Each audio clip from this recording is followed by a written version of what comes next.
За тэгээд өнөөдрийн дугаарт маань хятад судлаач, эм тургамлын багш Алтан Туяа оролцлоо. Тэгээд ажил мэргэжил эрүүл мэндтэй юуг анхаарах вэ? Ажил мэргэжил эрүүл мэнд хоёр хоорондоо хичнээн холбоотой вэ гэсэн асуултаар эхлэв тийм ээ. Тэгэхээр хоёр дахь асуултаараа эхлээд тэгээд эхнийхээ асуулт руу оръё. Яг эрүүл мэндээ яаж анхаарах вэ гэдэг тэр тийм ээ. Тэгэхээр за яг өнөөгийн хувьд бол ерөөсөө мэрэгч сонголтын хувьд залуу хүмүүст за ийм болох нэ дэлхийн хандлага хэдийн төлөв ийм байна гэж хэлэх бол боломжгүй. Яагаад гэвэл энэ хэдийн төлөв нь нэгийнхэн бүдэг байж байгаа маш маргаантай талбар. За энэ нь бол ерөөсөө хамгийн сүүлийн үед их эрчимтэй өгчөж байгаа Bio Digital Convergence гэж нэрлэдэг байгаа. За мөн хиймэл оюун ухааны технологийн маш хурдтай явж байгаа хөгжилтэй холбоотой. За үүнээс болоод ажил хөдөлмөрийн талбар бол дэлхийд дахин асар хөгжлөгднө гэсэн байна. Юу гэхээр маш олон мэргэжлүүд жишээлх юм бол хүн хийх шаардлагагүй болж ирнэ. Энэ хиймэл оюун ухаан, роботикоор ажил үйлдвэр болон ажил хөдөлмөрийн ихээхэн олон төрлийн мэргэжлийг одоо роботикоор хийнэ гэсэн үг тийм үү? Тэгэхээр хүмүүст бол жишээлх юм бол би өөрөө орчуулах хичээсэн. Тэгэхээр орчуулгыг дан одоо юугаар софтвероор програмаар хийн үгүй бол робот орчуулна гэх юм бол миний хувьд төсөөлөхөд их хэцүү байдаг. Энэ дээр бол хүмүүсийн одоо хүн хоорондын харилцааны асар их зөрчлүүд гарч ирэх байх гэж би санаа зовж суудаг тийм ээ. Зөв би яг өөрөө мэдж байгаа нэг жишээг л хэлж штэ. За нэг харамсалтай зүйл бол юу гэхээр энэ хөгжил бол ерөөсөө цэвэр нөгөө энэ технологиг хөгжүүлж одоо энэ технологи алдаа хэрэгдэдтэй ашигтай байх нэ гэж одоо хөрөнгө оруулж байгаа хувьцаа эзэмшиж байгаа асар их мөнгөтэй хүмүүсийн одоо баячуудын сонирхол их орсон тийм ээ. Тэгэхээр ийм одоо ийм хиймэл хөөсрөх маягтай түлхэлт ихтэй ийм салбар тийм ээ. Хэвлэл мэдээлэлээр бол энэ технологи одоо явандаа ч биш одоо маш ойрын хугацаанд их хурдан хөгжиж хүн төрөлхтөн баргалж аргах юм шиг юм хэд дэврэн сэтгэлээр хандж байгаа. Тэрийн ч одоо хэвлэл мэдээлэл одоо улам сэвж өгч байгаа тийм ээ. Гэтэл эдгээр технологи бодит амьдрал дээр хэрэгжүүлэхэд хэр боломжтой вэ гэдгийг бол анхаарч үздэггүй. Тэгэхээр мэдээж одоо байгалийн хүчин зүйлүүд орж ирнэ. Тийм ээ. Техник технологийн хөгжлөөр бид нар ихээхэн байгаль орчноо маш их хордолцсон сүйтгэгдсэн байж байгаа. Байгаль орчин бол би хүн бол өөрөө сүнээр сүйтгэж болцохоор хүн дийлээ сүйтгэжхээр ийдэг гэж би боддгоо. Гол нь хүн өөрийнхөө амьдрах орчныг сүйтгээд байгаа нь их аюултай хөгжлийн чиг хандлага байна гэж харж явдаг тийм ээ.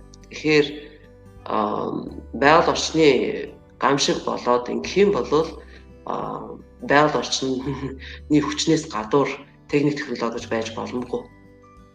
Тэгэхээр энэ талаар бол ерөөсөө ярьдаггүй.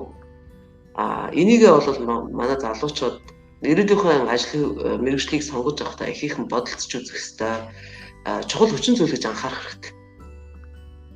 Тийм ээ. Тэгэхээр энэ одоо их дэврээсэн мөнгөний ашиг сонирхлоос олж их сэвсэн тийм ээ хэрэгжүүлэхэд их асар төвөгтэй цаашид ямар болох нь мэдэгдэхгүй ийм юмд хиймэл одоо ийм хөөсөрсөн юмд их чирэгдэж итгэж тийм ээ гинэн хандаж хэрэггүй юм аа гэж бодож байгаа. Тэгэхээр Монгол залуусын зүгээс бол ажил мэргэжлээ сонгохдоо аль болохоор Монголынхаа нөхцөлд нийцэх бодит амьдрал дээр бол хэрэгжүүлж болохоор тийм ажил мэргэжил сонгох хэрэгтэй. Тэгхийн бол алстаа одоо бас харамсаад те би одоо буруу мэргэжлээ буруу сонгочлоо. Ийм учраас би одоо ажилгүй явж гинэ гэж бодох юмгүй тийм ээ. Ийм байх юм болов уу гэж миний зүгээс бол тэгж боддیں۔ Тэгж анхааруул. Тэгэхээр Монголын нөхцөлд таарах юу вэ гэдгийг олж харах. Тэгээд дээрэс нь одоо яг техник технологийн хөгжлийг зөвхөн үгүйсгэх бол бас нэлээд муухай явдал тийм ээ. Тэгэхээр хөгжингөө орнууд гарч ирж байгаа нэг тийм хандлага байгаа. Ямар хандлага гэхээр шинэ технологийн хуучин юмнуудтайгаа холбож хийх инженерчлэлийн шийдэл олох. Тэрийг аналог гэж нэрлэдэг. Тийм ээ. Тэгэхээр Монголын нөхцөлд оруулж ирээд Монголын нөхцөлд яг сайхан тааруулаад хэрэгжүүлж болох ямар юмнууд байна вэ гэдгийг их анхаарч харж тэр баримжааллаараа ажил мөрөглөө хөөхөн зүйтэй юм уу гэж боддtiin. Тэгэхгүй бол ер нь улс орны эдийн засагт цааш хөгжилт ихээхэн хор хөнөөлтөй болох байхаа гэж санаа зовдог. Би чамаас өөрөөс ч асууя л та одоо жишээлх юм бол Монгол хичнээн эдийн засагчтай бий. Тийм ээ. Яг статистикийн хэлж тийм мөгийг хэлж бол мэдэхгүй бах тий. Өөр ямар жишээлх юм бол одоо IT инженер гэдэг мэргэжил Монголд бол бас их болсон байх гэж бодож байна. Тийм ээ. Одоо бол ер нь тренд бас болоод байгаа. Тренд болоод байгаа. Чих хандлага болоод байна шүү дээ. Тий. За яг орлого бол бас гайгүй байдаг баг. Тийм ээ. Гэтэл бодит амьдрал хүний өнөөдрийн олж байгаа орлого цааш нийгэмд учруулж байгаа үр нөлөө гэдэг юмнууд ч хоорондоо нэг толгойтой байх хэрэгтэй. Гэтэл хөгжил гэдэг бол энэ юмнуудыг хаяад явцдаг. Тэгэхээр зөвхөн IT мэргэжлэр ингээд ажиллахад хэдийн орлого сайтай байгаа боловч эргээгээд Монгол орны эдийн засагт аж ахуйн хөгжилд тийм ээ цаашдаа тэгээд байгаль орчны хөгжилд ямар үр дагуулах вэ гэдгийг бодолцох хэрэгтэй юм шиг санагдтiin. Тэгэхээр манай төрөөс бол тийм бодлого гаргаж өгөх юм уу гүм үү тэрийг бол одоохондоо хэлэхэд бэрх тийм ээ. Уул нь бол яг Монголын нөхцөл таарсан бүр боловсролын бодлого хэрэгжүүлэх зүгээр байгаа юм л да. Манайх одоо хичнээн боловсруучид хүчнтэй ямар салбар мэргэжлэр сурсан хичнээн хэмжээний боловсруучинтэй байвал болох вэ гэдэг бодлогоо боловсруулах нэн хэрэгтэй болсон хожимдж байгаа үе цаг үед бид нар амьдарч байна. Тийм ээ. Өөр ямар мэргэжил гэдэг вэ? Одоо миний бодлоор бол эрх зүйн хууль судалсан хүмүүс их байгаа. Хуульч нар. За манайд тийм манайд бол асар их болсон нотариатнууд байна. Тийм ээ? Нөгөө хүн сурталчилын олон дамжлагтай тийм бичиг заасны юм цуглуулаад яваад байдаг тийм одоо хүмүүс ерөөсө тэгж яадаг цагийг өөрдөг. Эрчим хүчийн зордог нэг тийм тогтолцоо. Тэгэхээр миний хүмүүсээс дуулж яснаас орлол ер нь нотариат ажиллуулах сонирхолтой хүмүүс их байдаг. Тийм? Маш амар ерөөсөө зөвхөн хүмүүсийн бичиг заасны нэг баахан газруудаар гүйж цуглуулж ирсэн бичиг баримтуудыг тэгээд яг одоо баталгааж болгож сууж идэг, тамга дараа сууж идэг, гарын согцоор сууж идэг. Тэгэл өөр юм байхгүй. Өнөө ажил хөдөлмөрийн бүтээлч чанар нь хаягдчихж байгаа. Тэр нь их алстаа нийт монголчуудаа нийгэмдээ эдийн засгтаа их орнолтой санагддаг. За өөр ямар мэргэжил хийж болох вэ? Жишээлх юм бол ломбард бол маад их байдаг тийм ээ. Одоо ямар гэдгийг дижитал зээл гарснаас хойш ер нь ломбардууд баг хаагдлаа л да. Түрүүн бас орны өмнө нэг хууль бас батлагдаад байна нөгөө барьцаалан зээлдүүлэх газрыг чи ер нь боломжгүй ажиллуулах нь боломжгүй шахуу баг болгосон шүү дээ. Тэгэхээр одоо жилж байгаа үгүйг нь сайн мэдэхгүй байна. Гэхдээ ихэвчлэн хүмүүс одоо нөгөө хурууны хийгээ хур системээс уншуулаад зээл авдаг ер нь шилжчихлээ шүү дээ. Хамгийн их лендмен гарч ирсэн хойноос нь одоо ер нь болдсон байна. Барьцаагүй зээл болгоод хүмүүс төлөлтөө хийж чаддсан байна. Боломжтой байд юм байна. Ер нь бол нөгөө нэг хулигтан гэдэг ойлголт бас харьцангуй багассан байна гэдэг нөгөө нэг газрууд одоо банк бус санхүүгийн байгууллагууд ялангуяа яг энэ л бол их шуурч орж байна л доо. За. Тэгэхээр жишээлбэл нөгөө нэг заавал барьцаа шаардахгүйгээр шууд одоо машины зээл авах ч юм уу тий. Ямар нэгэн одоо өөрийнхөө яг тэр нөгөө нийгмийн даатгалт төлсөн шимтгэлийнхээ орлогыг мэдүүлээд тэрийг мэдүүлэхдээ жишээлбэл зүгээр нэг тэр аппликейшн дээр бүртгүүлээд зөвшөөрч ийн гэсэн конопыг дарахад л ер нь бол өөрийн чинь мэдээллийн сангаас татагдаад за окей тэд байна гэж буюу нөгөө нэг AI гэдэг юу гэж нөгөө нэг хиймэл оюун ухаан суурлаад хиймэл оюун ухаан өөрийг нь AI гаргаад байгаа шүү дээ. Окей. Тэр энэ бол яг монголчууд таарж байна, манай нөхцөл таарж байна. Санхүүгийнх нь үйл ажиллагааг зохицуулахад бол их эерэг хүчин зүйл болох юм байна, хувь нэмэр оруулах юм байна гэж чи бодож байна уу? Яг уу юм нөгөө нэг сайн муу талтай гэж үздэг шүү дээ. Тэгэхээр алдаатай талч би давуу талч би давуу тал нэг юм бол одоо хин нэгэн одоо хүн заавал ажиллаа 1-2 өдөр алдаж ингэж банк руу очдөг байсан. Тэр тогтолцоог бас нэг талаар энэ бол нэг эвдэж байгаа давуу тал гэж байна. Тий.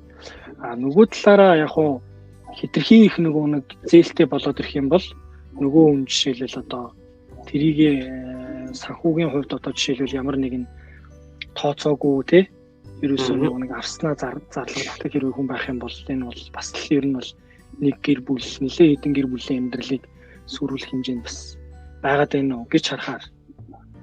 За. Хүмүүс бол яанда тэгээд өөрийн тулан болж дуусгана гэсэн үг шүү дээ.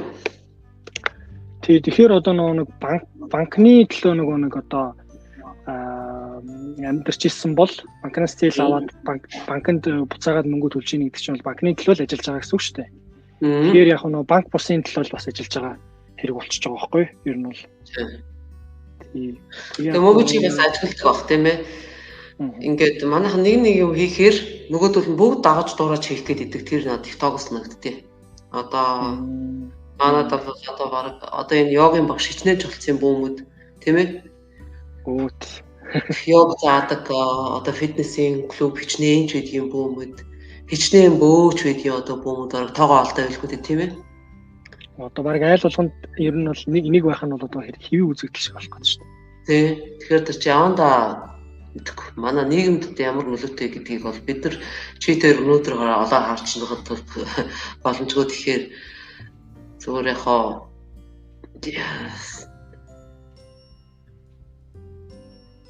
цаанаасаа сар нь илүү ахал гэж харагддаг. Ер нь бүтээлч биш болчихж байна гэсэн үг тийм ээ. Одоо яг амьдралд хэрэгтэй бүтээгдэхүүнээ гаргадаг одоо хүнс үйлдвэрлэгч гэдэг юм уу газар тариалан эрхэлж байгаа хүмүүстэй одоо тариачин малчны хэрэг гэдгийг бол хүмүүс их хотын одоо амьдралд орсон энэ хөгжингөө орнуудын хүмүүс одоо сайн мэдэхгүй шүү дээ. Гэтэл одоо бол баруун хүн чинь нэгэн зөвөртэй асуудал болж ирсэн энэ талаар их ярьдаг болоод байгаа тийм ээ.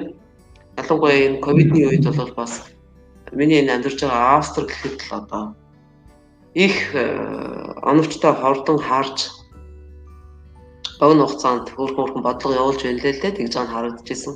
Юу гэхээр манай тариачд манай үндэсний үйлдвэрлэгч нар одоо энэ ковидын хөл хорионы үеэр эдийн засгийн асар хохирол үзэх гээд байна гээл тэгэл ерөөсөө импорт ерөөсөө эрс багасгаад тэгээд хүн ардтаа болохоор юу гэж хандж хэлж байгаа нөхөөр үндэснийхээ бүтээгдэхүүний дэмжицгээ хийдүүлээ гээл тэгээд энэ жижиг аж ахуйнууд нь бол юу дампуураагүй жижиг аж ахуй эрхлэх одоо тариачин хүмүүс нь ерөөсөө дампуураагүй харин ч одоо тэгээ янз бүрийн одоо хүнсний аж ахуй эрхэлдэг хүмүүс жилх юм бол одоо юу гом үйлдвэрлэдэг жижиг цээгч гэдэг юм уу үгүй болоод бяцлаг үйлдвэрлэдэг жижиг цээгч гэдэг юм уу ийм хүмүүс нь бол ерөөсөө дампуураагүй харин ч бүр илүү их дэмжлэг аваад хэрэглэгч нар нь болохоор аль болохоор тэднийхээ бүтээгдэхүүнийг очиж аваад ингээд ийм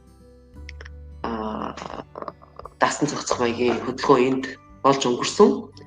Тэгэхээр одоо үндэснийхээ аж ахуйг ялангуяа үндэсний жижиг аж ахуйг их анхаарах хэрэгтэй юм байна гэж яриад байгаа Авструуд. Тэгэхээр ийм хөгжсөн орн ингэж ярьж байгаа юм чинь манай нөхцөлд бол бас манайх ч бол хөдөө аж ахуйн орн шүү дээ. Мал аж ахуйн орн мөртлөө малынхаа махны үнийг одоо хэтэрхий өсөөд байхад нь аль ч зүгээс хийх одоо шийдэл олж чадахгүй тэгээ ихэнхдээ бас нэг тийм ченжүүдийн юунд эрхэлэлд орсон юм шиг ийм байдал харагдаж идэг. Чи тэр тухай юу гэж боддгоо? Яг хөө ер нь бол нэг жижиг дунд үйлдвэрлэл эрхэлж байгаа одоо жишээлбэл эрхлэгч нартай бол их тийм одоо ийм ээлгүй гэх юм одоо ээлгүй хандтай юм болов төр нөгрөө. Тийм. Наад зах заавал нэг ийм хахуул үжиж тэрийг авдаг. Заавал нэг хин нэгэн таньдаг арын алгатай байж жишээлбэл зээл авдаг. Тэгээд зээл авсан нэг арай чима банкны зээл аваад төлж байгаа шударгаар явж байгаа хүмүүс нь хохирдог. Ийм одоо нэг ээлгүй байдал улам ихсээд байна уу гэж харж. Тэгээд дээрэс нь одоо тэр ченжүүдийг болон цэгцлэх бол төрийн луулаа асуудал баймаар гэтэл тэгээд ингээд энэ дээр таг дуугүй юу ч хийж чадахгүй ингээд байгаад байгаа нь бол үнэхээр хүсэхгүй байх л гэж би бол харж байгаа. Тэрнээс уулын хийх гарц одоо шийдэл бол зөндөөх санал болгосон баг. Хүмүүстэй аж ахуй яамнаас ч тэр ард иргэд компаниудаас ч тэр тэгээ ямар сандаа сая бол одоо нэг хоолны газрууд ялангуяа маш хүнд хэцүү цаг үед ер нь бол ингээд тэг зөксөлт хийгээд маш олон ресторанууд хоолны газрууд, цайны газрууд бүгд хаагдлаа штэ тий. Тэгээд тэд нар бол дахиж бас ихэхэргүйгээр ингээд бүгд бараг хаагдж байгаа. Тэгээд сэхэж чадсан ямар газар вэ гэхэлээ дандаа өөрийн гэсэн нэг өмчтэй одоо тэр байшин өөрсдийнх нь учраас тэд нар амьд үлдсэн байна. Тэгэхээр нэг амьд үлдэж байгаанууд нь хүртэл бас айгүй хэцүү ер нь бол ингээд тамирдж байгаа байхгүй юу? Үнэхээр одоо хөрөнгөө одоо жишээлбэл яа гэж хажуугаар нь зээл авсан байдаг. Тэгээд яг өөрийнх нь хөрөнгөж гисэндээ банкнаас авч байгаа зээл бол хизээч жишээлбэл тэгээ өнөөдөр жишээлбэл та нарын хүүг бууруулъя авахгүй бай гэж хизээч банк бол тэхгүй. Банк бол банк ажиллаж идэг, банк мөнгө л авна.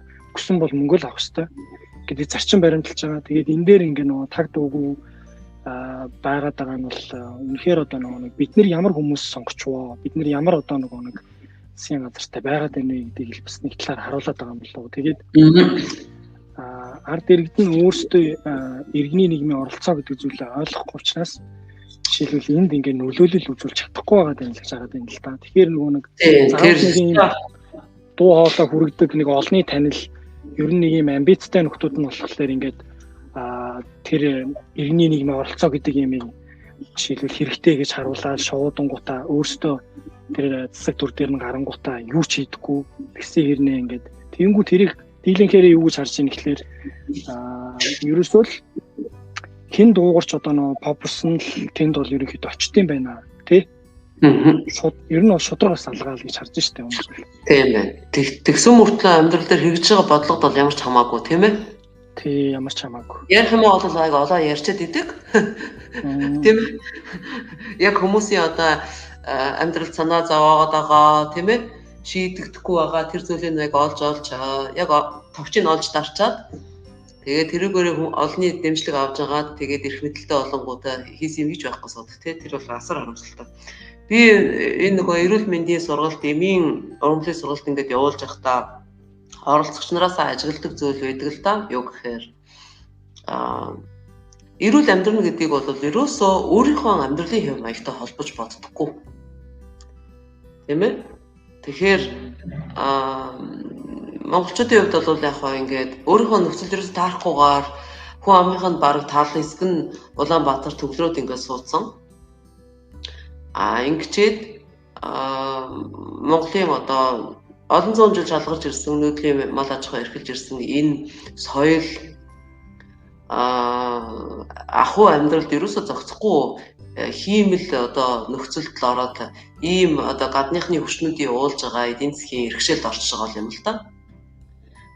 Тэгээд бид нар бол хөгжиж гэнэ гэж бодоод байдаг. Тэгэхээр би одоо нөхөртөөгөө Монголд очиход маань нөхөр хамгийн харамсч хэлж байгаа бол энэ яг одоо нөгөө газрын тостой орнууд манай араб хэлтэй учраас газрын тостой орнуудаар явдаг байхгүй жуулч аваад явдаг.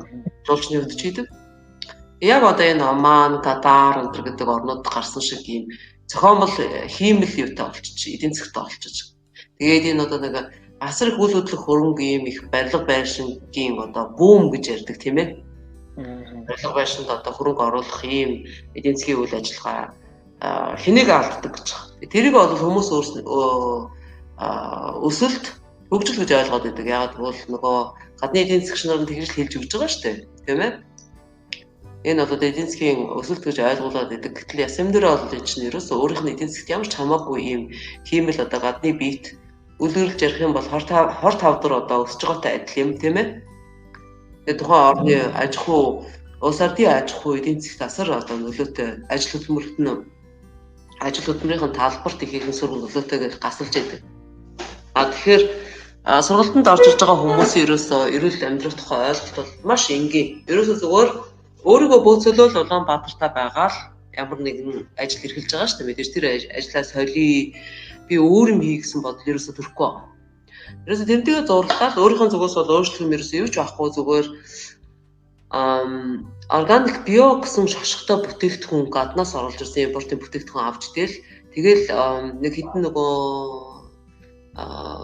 тэжээлийн нэмэгдэл гэж нэрлээд байдаг ерөнхийд нэг food supplement гэж нэрлээд байдаг нэг амин дэм эрдэсийн бэлтгэл гэх нэг баахан юутай гэрэн цэртэй ласта савтаймууд байдаг шүү дээ.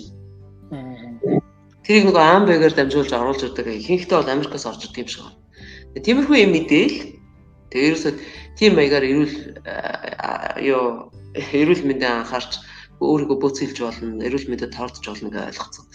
Энэ бол их харамсалтай санагддаг. Тэгээд хүмүүс бол яг цэвэр өөрснөө буруутай биш бас нөгөө талаас хэвлэл мэдээллээр одоо бөмбөгдөж байгаа мэдээ нь яг л юм ба. Гэтэл энд бол олон салбар огтлцуулж сурсан мундаг мэргэжилтэй хүмүүсийн үзэж байгаагаар бол ерөөсөө энэ барууны юм зах зээлийн хэрэглээний эдийн засаг бол ерөөсөө дэлхийн бусад одоо орнуудад бол таарахгүй. Энийг хуулдгийг л эдгээр эрчимтэй зогсоож ээж өөрийнхөө хөгжлийн одоо загварыг бий болгож өөрийнхөө хөгжих ёстой тэр замаа сонгож ингэх юм бол байгаль орчныг хамгаалахад ихэнх тустай болно.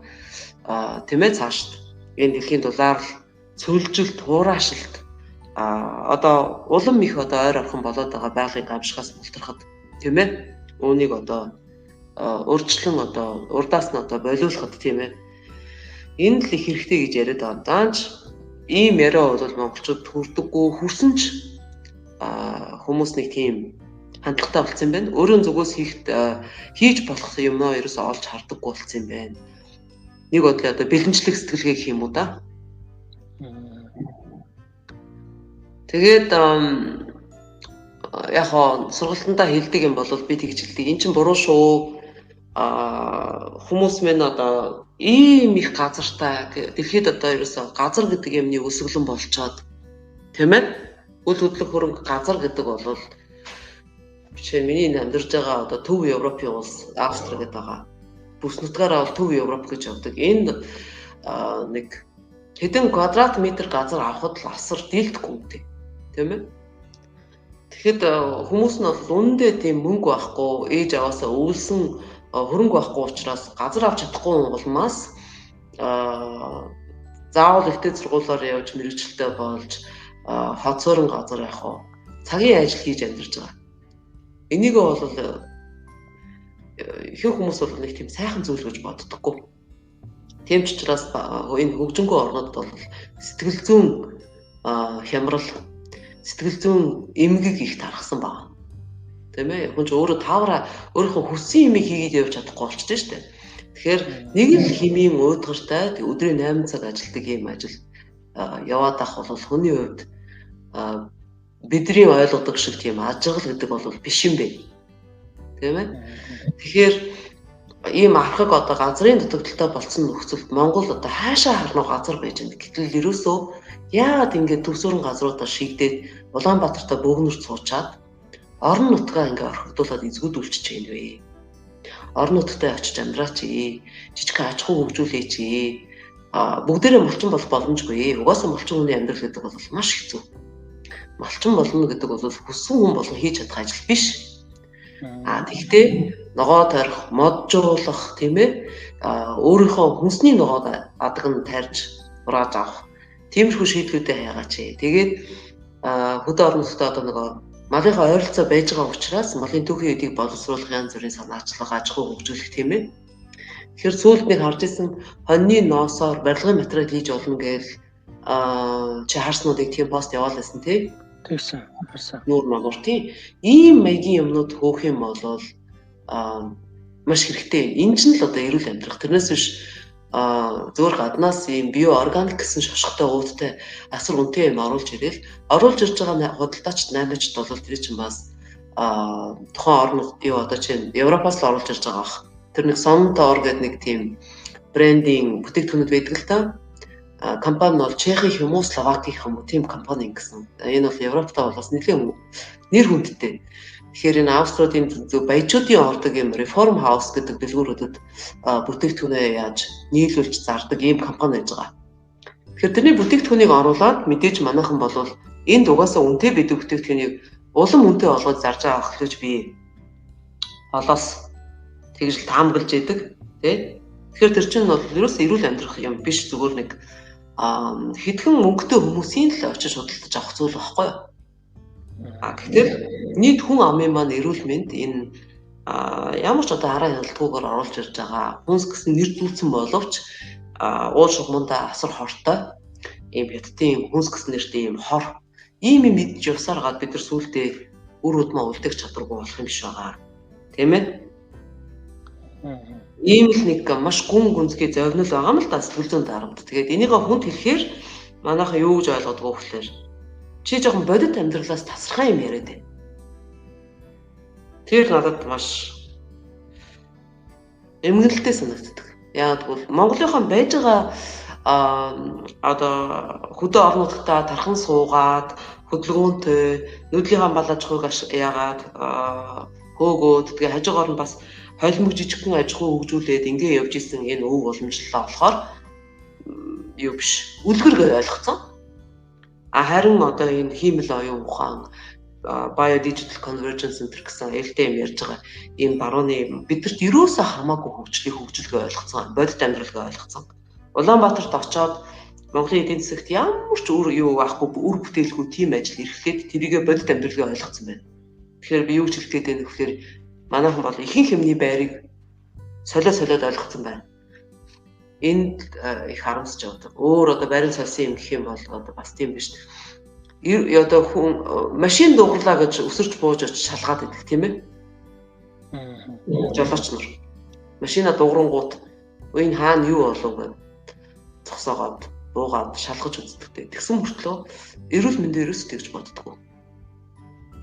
Тэгээд одоо нөгөө элдв янзын ямар мэддэхгүй юм уугаад антибиотик дураараа уугаад тэгээ одоо хөдөлгөөнгүй эрүүл бус амьдралын хэв маягаар амьдраад дээрээс нь гаднаас орж ирсэн одоо манай нийт хүнсний 60-аас дээш хувь нь хятадын импорт юм билээ шүү дээ. Тэгэхээр ийм юм мэдэж явж хагаад нэг өдөр ингээд өмнө өвдөө олмогцоо хандаг уугаад ундаг. Тэ? Боён болооч манай энэ тэр өвдлөө ингээд тэр жоохон хүүхдүүд одоо бас төрөлхийн одоо их одоо зүрхний согогтой гарч ийн гэж байгаа. Уруул аман сэтэрхий гардаг л гэж байгаа. Ерөөсө төрөлхийн л одоо юу та хөгжлийн бэрхшээлтэй эрүүл мэндийн асар их асуудалтай хүүхдүүд гарч байгаа шиг байна. Тийм ээ? Тэгээд тэгсэн мөртлөө би боддtiin л та. Хэрвээ би Монголдо байж байгаа бол хүүхдийнхээ эрүүл мэндийг бодоод хамгийн нэгдүгürt хийх зүйл бол би хотын утаанаас явах. Тэр муухай утаатай төм төжгөнсөн бом бужгсан газар сууж явах биш, харин эхлээд Эрдэнэт дархан ч юм уу, тийм ээ? Уг бол Багнуур ч юм уу. Уг бол аймгийн төв. Тэгж жагаад би алхамаар ерөөс аймгийн төвдөө бүгд төвлөрч дуухгүйгээр тэндээ нэг хэсэг байж байгаа уй шаттайгаар тийм ээ. Тэгэхээр би аймгийн төвд ажиллаж амьдарч явах хугацаанд бол бас яах вэ гэхээр бүр цаашлаад одоо сум руу сумаасаа цаашаа бүр хөдөө гарах тэр алхмуудаа хийн гэсэн үг байхгүй. Жижиг ажгүй босгох тэр алхмуудаа хийн тийм ээ. Эдийн засгийн одоо мөнгөний хоригдол бий болгох гэх юм уу та. Иймэрхүү юм ярмаар байдیں۔ За ажил мэргэжлийн хувьд хоёлаа ингээд нэлээ ярьлаа. Чамд өөр сонирхох юу вэ? За ер нь бол нэг хятад судлаагаар эм тургамлын багш гэж байгаа. Тэгэхээр нэг яаж яваад одоо эм тургамлын багш гэдэг чиглэл рүү ер нь яг орчвоо. Хизэнээс яг энийг эхлэх болвоо тий. Эрүүл мэндийн ер нь бид нар ер нь анхаарах хэрэгтэй байна. Илтв шилтв тэр нэг одоо түрүүн таны бас ярианд нэлээд дурдагдлаа. Нэмэлт нэг витамин ч гэдэг юм уу тий. Эсвэл одоо нэг өөрийгөө өвдөж ийн гэдэг өвчнөө харгааж ийн гэдэг бахан антибиотик уувал эрүүл амьдралын хөвшил бол биш ээ. Эрүүл байх үндэс биш ээ гэж юм тий. Тэгвэл одоо яг энэ биш юмаа гэдгийг нэг ойлгож эхэлсэн мөчтэй нь одоо яг хизэнээс эхэлсэн бэ? Яг оюутан байх тун чинь нэг ямар ч завгүй явдаг штэ. Тэгээд анх угаасаа Австрид дөнгөж ирээд удаагүйсэн болохоор би энэ одоо хоол хүнс хүний эрүүл мэндэд ямар их нөлөөтэй вэ гэдгийг тийм ээ мэдэхгүй явж исэн байна. Тэгээд их кофе уудаг байсан. Энэ нэг савлсан ундаа юуны жимсний цэвэр шүүс гэл юм уугаал яваалаа. Тэгжээд л одоо бодоход бол миний бие асар хүчилдсэн байгаа. Тэгээд яг залуугаасаа би одоо тэр үед чинь 36 таа байсан гэхээр чинь үе мөч өвднө гэдэг бол байж боломгүй зүйл л дээ.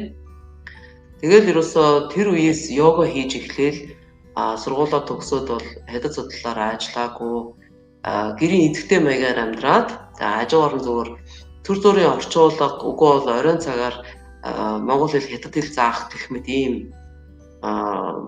цөөхөн цагийн ажлууд хийгээд дуудлагаар орчуулганд явдаг ийм ажил хийгээд тэгээд хажуугаар нь ерөөсөө эрүүл мэнд их сонирхолтой. Хүнс хоол, эрүүл мэнд, тийм ээ, йог, аюрвед гэдэг ийм юмуд.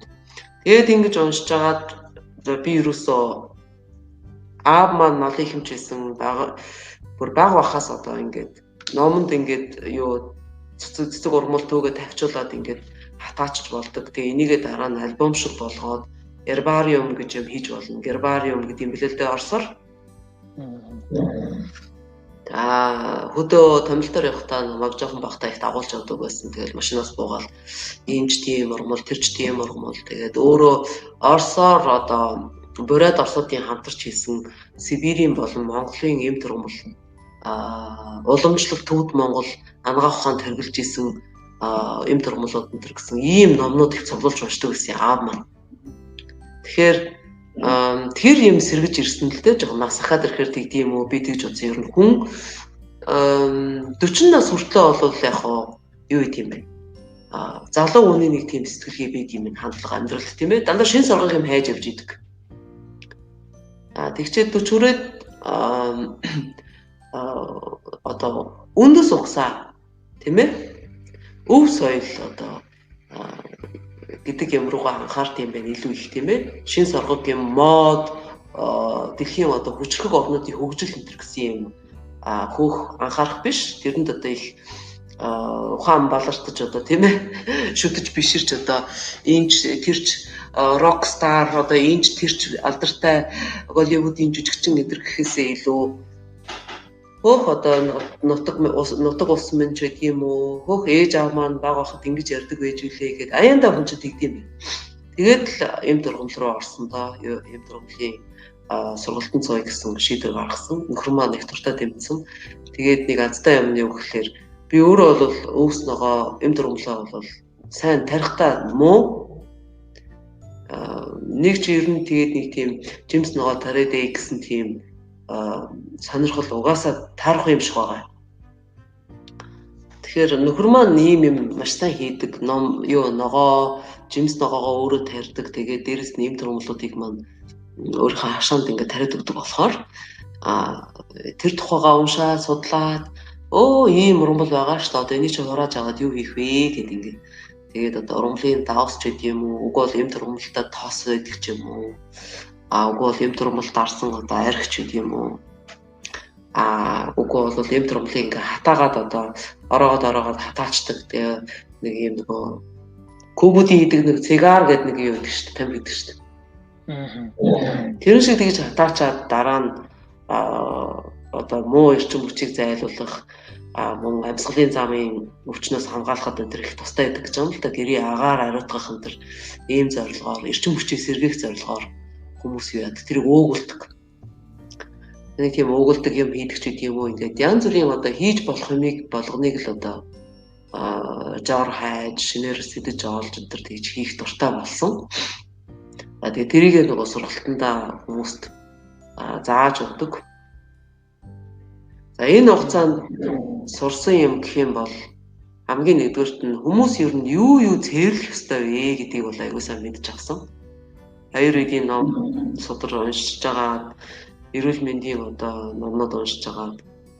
За хоёр дахь сурч авсан их чухал юм гэх юм бол биеийн дамирын дасгал гэдэг бол ерөөсөө хүмүүсийн одоо боддог шиг тий дан үзэмж юм уу одоо булчин хөгжүүлэх чиглэлээр хийж болдог гэд биш юм байна гэдгийг ойлгож авсан. Тийм ээ. Хүн хүний өөрийн одоо төрөлхийн доошооны онцлогоос болоод хүний эрчим хүч наслах нас биеийн хүч тамир гэдэг бол анханасаа төрөхдөө тоотой байд юм байна. Хязгаарлалтай.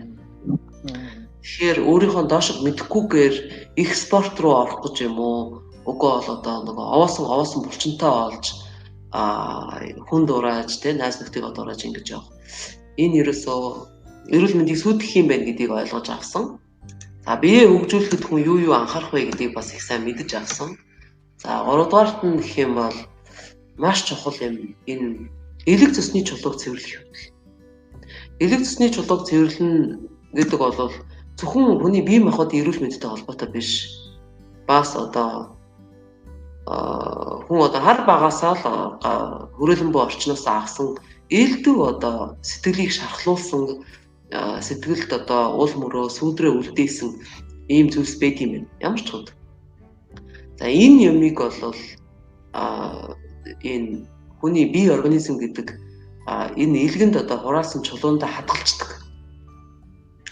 Тэр хадгалж байгаа чулуун дотор бол ерөөсөө тэр хүний сөрөг бодлууд айдас хүйдс байд юм уу, уйдгар гуниг байд юм уу, гашуудлал байд юм уу, цөхрөл байд юм уу, уур хилэн өсөө хоонзон атаачдаж байд юм. Ийм юмнууд бол тэр чулуунд хадгалсан гэж ойлгоход бол бас буруудна л да.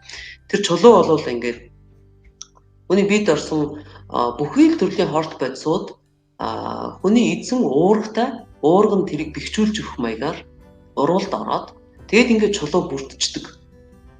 Дотроо асар их юм нүхтэй байдаг одоо зөвгөний үүрний нөгөө сархаг гэж нэг юм байдэн шүү дээ. Тэр шиг тийм асар олон нүхтэй. Тэр хорт бодисыг иддэг патоген гэж нэрлэдэг эмгэг төрөгч бичил биетүүд тэнд үүрлэж тэр хорт бодисыг идж явах тийм маш сайхан таатай орчинд бүрэлдэж өгдөг. Өөрөөр хэлбэл өвчин эмгэг үүсгдэг одоо сүрэг бактериуд хүний биед органолтой бактери, бичил биетүүд, вирус, мөөгөнцөр улмаар шимэгч хорхоонууд тэнд одоо өсөж үржих боломжийг бүрдүүлж өгч байгаа гэсэн. Орон гэртээ олгоцсон гэсэн. Тэгэхээр тэр нь эргээд тэдгээр бичил биетийн нөлөөгөөр хүний биед одоо хүний сэтгэлд асар их хор бий болдог. Тийм ээ? Тэгэхээр тэнд хуучин тэр элгийг одоо 2 дахь тарих гэж хэлээд байгаа их сонирн байгаа юм л да. Тэр одоо урд нь тохиолдож исэн хаагцал байж болно, өнчрөл байж болно, ядуурл байж болно, тийм ээ? Хүчрхийлд өртсөн байж болно. Хүнд одоо янз янзын тохиолдож шүү дээ, тийм үстэй. Тэгэхээр тэр болгоноос үлдсэн ой санамжийг бол элэг чулуу тэр олон янзын бичил биетийн хэлбэрээр хадгалдаг юм байна гэж үздэг байгаа. Тэгэхээр тэрийг хөөж гаргавал хүний бодисын солилцоо сайжирна, дархлаа сайжирна. Зөвхөн бие махбодынхны энэ одоо үндсэн одоо хоол боловсруулах чадвар асар сайжирна. Цусны эргэлт асар сайжирна. Цус их цэвэршин тийм үү. За энэ бол дандаа бие махбодын үр ашиг нь. Сэтгэл зүйн хувьд, эрчим хүчнийхээ хувьд бол хүн ямар болно гэхээр толгойд нь ерөөсөө эргэлдээд идэг тэр сүрэг бодлууд тэр чигээрээ одоо бүр хийсээд намрын навч ингээ хийс алгуулчихдаг шүү дээ. Тэр шиг байхгүй болчт юм байна. Би өөрөөхөө биеэр утсан учраас хийж үтсэн учраас энийг бол идгэл төгсөлж яана л да. Би одоо 10 удаага хийгээ байж байгаа. Тэгэхээр усаа сандаг одоо сангалцдаг тийм ээ. Урд нь болсон явдалд харамсдаг энэ төр янз янзын бодол төрдөг байлаа. Хүн ч одоо ингээд хүний нутагт суугаад орон гэрээ санаад нутаг усаа сандахаар чинь элдэн янзын бодогд тийм байна. Нөгөө жаргал сайхны дуулсан дуу идэг да нөгөө хүний нутаг яагаад байна гэдэг лээ. Давчтаа дээ. Яг л тийм. Тэгээд тэр бодолч ерөөсөө би өөрөө ингээд шал дэмий юм бодоод энэ болио гэсэн чи эргэлдээд идэг байхгүй юу? Тийм ээ? Тэгэхээр хүмүүс бол ийм маягаар сэтгэлийн их гүн одоо готролд ордог, их ганцаарддаг учраас арх уудагч байд юм уу? Үгүй бол одоо тэр одоо нэг өвс мөс татна гэж яриад байгаа масруулах байд сэргэлдэгч байд юм уу? Энэ тал руугаа явд юм байна, хэлбид юм байна гэж. Тийм дүгнэлт хийсэн. Элэг цэснийхээ чулууг сайн цэвэрлж чадах юм бол би сэтгэл аль аль нь идгэж ялааршна гэдгийг би хүн болгонд л элэг нэгтэй монголчуудад бүгдээр нь захмар санагдтыг. Цаг хугацаа оройтойгоо дээр нас их ахаагүй дээр би одоо чадaltaй байж байгаа дээр залуу зандун үедээ хийгээч гэж тийм ээ. Тэгэхээр өөрөө би бол тэгж бодож ирсэн. Одоо энэ номыг чинь би ерөөсөө нодлон жил олж уншаал нодлонгийн 100 сарын баярын өмнөх үеэс л хийж эхэлсэн баггүй. Энэ элэг цэвэрлэгийг номыг уншингуудаа сурж аваад хэрэгжүүлсэн. Тэгээд одоо 10 дахь удаага хийх сууж. Тэгээд ерөөсөө 3-4 удаа цэвэрлээд бодсон бодол бол ерөөсөө энэ номыг би эртхэн олж авдаг гэж. Эртхэн олж аваад эртхэн хийсэн бол тийм ээ. Тийм бодол төрж ирсэн. Ямар ном байсан бэ? Тэр нөгөө юуны элэг цөсөө цэвэрлэх гайхамшиг дарга гэдэг. Тэгээд зохиогч нь Андреас Мориц гэдэг хүн. Тэгээд манайд бол ерөөсөө юм хийдэг хүмүүс зөндөө л байна. Гол нь бид нэр өөрснөө олж хардггүй юм уу тийм ээ. Тэр номыг аль хэдийн монголоор орчуулаад тавьсан байна л. Тэр их одоо дэлхийд их алдартай болсон ном л доо. Тэгээд одоо тэр номыг хэвлээгүй улс орн гэж бараг байдгүй юм шиг үлээ. Одоо Google дээр ингээ харахаар Орос ном нь байж лээ, Хятад ном нь байж лээ, Япон орч байж лээ. Тэгэхээр манайхан бол бас л хэн нэг нь олж хараад хэрэгтэй гэдгийг мэдээд орчуулаад тавьсан байгаад нь би хараад их баярлж ирсэн. Их олзуурч ирсэн тийм. Манайд бол юмыг олж хардаг хүмүүс байна. Хийдэг хүмүүс байна. Гол нь бид нэр тэр бүрийд тэр хүмүүсийг төдийлөн таньдаггүй юм байна. Магадгүй оюуны чадал ихтэй бүтээлч, амьдрал бүтээлч ханддаг, шинийг илэрхийлдэг ийм хүмүүс даруй байдаг гэж магадгүй. Тэр бүрт одоо өөрийгөө ингээд сурталчлаад яваад байх тийм ээ. Тийм зан араншин төлөвшөөгүй тийм хүмүүс байдаг юм уу гэж би бодож байгаа. Тийм болохоор бид нэр анзаардаггүй байна. Манайд нэг тийм алсын уламжлалт цөөрөг байдаг штэ. Тэмтэй хүн даруй их мөрөн дүлгөөн гэдэг ингээд за юм болгон дээр ингээл би энэ тэгдэг энэ ингэдэг гэд ингээ хэлээд яах вэ? За яах вэ? Наав ч өөрөө ойлгоно үзчихдэг юм уу те. Тэр бас одоо тэр үгийг та юу бас юу гэж боддог вэ? Тэр бол ерөөсөө яг л үнэн амьдрал дээр ингээ харж байхад одоо бас нэг тийм үг өгдөө штэ. Дундуур шил, дундуур лонх чимээтэй гэж, их чимээтэй гэж. Нэр бодоод үзэхэд дүүрэн шил бол ингээ сэгсрэхэд дуурдаггүй штэ. Нэг тийм ээ. Дундуур шилийг ингээд хөдлөхөд бол зүгээр чигтийнхэн дуу чимээтэй байдаг. Яг тэрнтэй адилхан ийм хүмүүс л их одоо өөрийгөө их сурталчилдаг, өөрийгөө их дэвлэгж ярьдаг, олонний анхаарлыг их татаж чаддаг ийм хүмүүс их амжилттай болдгийм байна да. Тийм ээ? Хүмүүс ч тэрэнд нь их хууртаж дэмждэг юм байна, их дагдаг юм шиг байна. Гэтэл яг одоо их бүтээлтэй ном их бичсэн, орчуулсан ч гэх юм уу. Уг бол одоо миний нэг бахархал болсон ах бэ л дээ. Хөвсгөлийн улаан уул сумын нутгийн хүн төмөрс өх гэж биологч ах байгаа. Тэгээ төмөрс өх ах маань одоо өөрөө хөөцөлж явсаар хагаад тэр одоо уугуул нутаг болох дархтынхаа хотгорыг дахин цааст газар олгоод тэгээд одоо тэнд нинжанууд очсон нутаг усын одоо эд одоо боснуулж сүйтгэж бузарлаж явах үед нь очиж хөөж явуулж тэнд одоо тараасан хогийн цэвэрлэж ангөрөө одоо хамаагүй агандгийг болиулж ингэж одоо байнга одоо өвлийн үүдэнд тэр тайгад өдөржин шөнжин явна гэдэг бол хүн болгон хийх ажил биш шүү дээ. Тэр ургийн хүн хийж байгаа ажил. Тэгэхээр өөрхийн минь тийм сэтгэл гаргаж хийгээд явж байгаа тэрнийхээ хүчинд байгаль орчин асар их сайхан сэргэж ан амьтанд эргэж ирсэн байна утгатай. Тэр үнийг хараад би байнга л одоо холоос ажиглаж хийж байгаа юмнуудыг фэйсбүүкээр дамжуулж дэмжиж суудаг. Дадаг нь одоо сэтгэл санааны дэмжлэг болж байгаа санаатай юм тийм ээ. Маш даруухан манд өөрх юм байна. Нэг хүнтэй дэлтэл явж идэг. За өвөл бол тэнд чи ерөөсөө 30-аас 40 хэмий хүүтэнтэй байдаг л газар гэж байгаа. Шөндөө бол 50 хэм болтлоо хүүтэрдэг тийм ээ. Тэгэхээр тийм хүүтэн газар хүнтэй дэлтэй явж ийн гэдэг миний хувьд бол хэвээр ой танд ерөөсө бууж өгдөггүй. Тэгэхээр өөрөө ирэхгүй бахархах бишрэх сэтгэл төрдөг л дөө. Түнс хийж байгаа ямыг хараад нүдэндээ нулимс тавьдаг тийм. Энэ хүн бол үнэхээр их орныхоо төлөө юм хийж байна. Ерөнхийдөө нэг бие махбодын хувьд болохоор нэг одоо жишээлбэл бадган шар гэл ингээл англиад гэдэг ч тийм. Ялангуяа уламжлалт ангаах ухаанд бол тэрийг ангилдаг. Тэгээд өөрийнхөө суур юугаа мэдчихэж жишээлбэл идэх юмаа сонгоо гэдэг нэг юм яваад байдаг. Нөгөө талаараа Европын ангаах ухаан чиглэлтэй одоо жишээлбэл тийм. Одоо тийм бэлтгэл тийм юм хэрэглэвэл сайн ч гэдэг юм уу. Ингээ яваад байдаг. Тэгэхээр одоо нэг таны хувьд бол яг ингээд эмт ургамал за ялангуяа нөгөө нэг эрүүл байдлаар өөрийгөө одоо яаж одоо нөгөө эрүүл байлгаж болох уу гэдгийг судлаад багшлаад явж байгаа хүний хувьд энэ дээр яг ямар байр суурьтай байдаг вэ?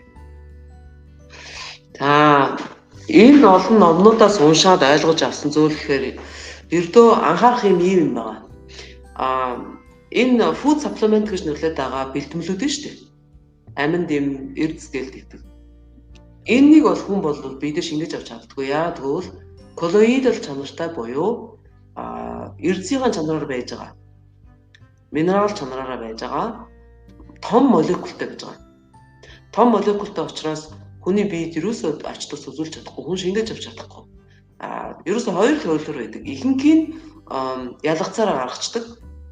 Өөр нэг хорн гэх юм бол энэ тэнд одоо биед ялангуяа үе мөчний холбогч хэд мэддэг ийм газар дээр юутай уурхтай барьцалдаад хөрөмтөлчдөг. Биенээс гарахгүй гэсэн үг шүү дээ. Хэрвээ ингэх юм бол энэ чинь хүний одоо холбогч эдис хүчил төрөгч тижэл ус шингээж авчихдаг болчихдог. Өөрөөр хэлбэл эсийн одоо ойр дорн одоо холбох эдүүд дотор ингэж одоо хоримтлагдаад тэгээд эсийн одоо тижээлийн тижээлээ шингээж авах тэр замыг нь бүгэлч чинь гэсэн үг. Ханыг нь бүгэлч чинь гэсэн үг. Тийм учраас л хүний одоо үе мөч өрөвсөж эхэлдэг, үгүй бол арсны өвчнөд болж эхэлдэг. Яагаад гэвэл тэр хоримтлсан хор биес гадагшлахгүй байгаа. Эсэн тижэл авч чадахгүй байгаатай л холбоотой. Идэж болдог хүнд ач тусаа үзүүлдэг эрдэс аминд юм бол зөвхөн хүнс хоол, ургамал ногоо жимсэнд байна. Самранд байна, үр тарианд байна, тийм ээ. Шош буурцаг гэдэг бүхэл төрлийн хүнсний одоо газар тариалангийн хүнсэнд байна.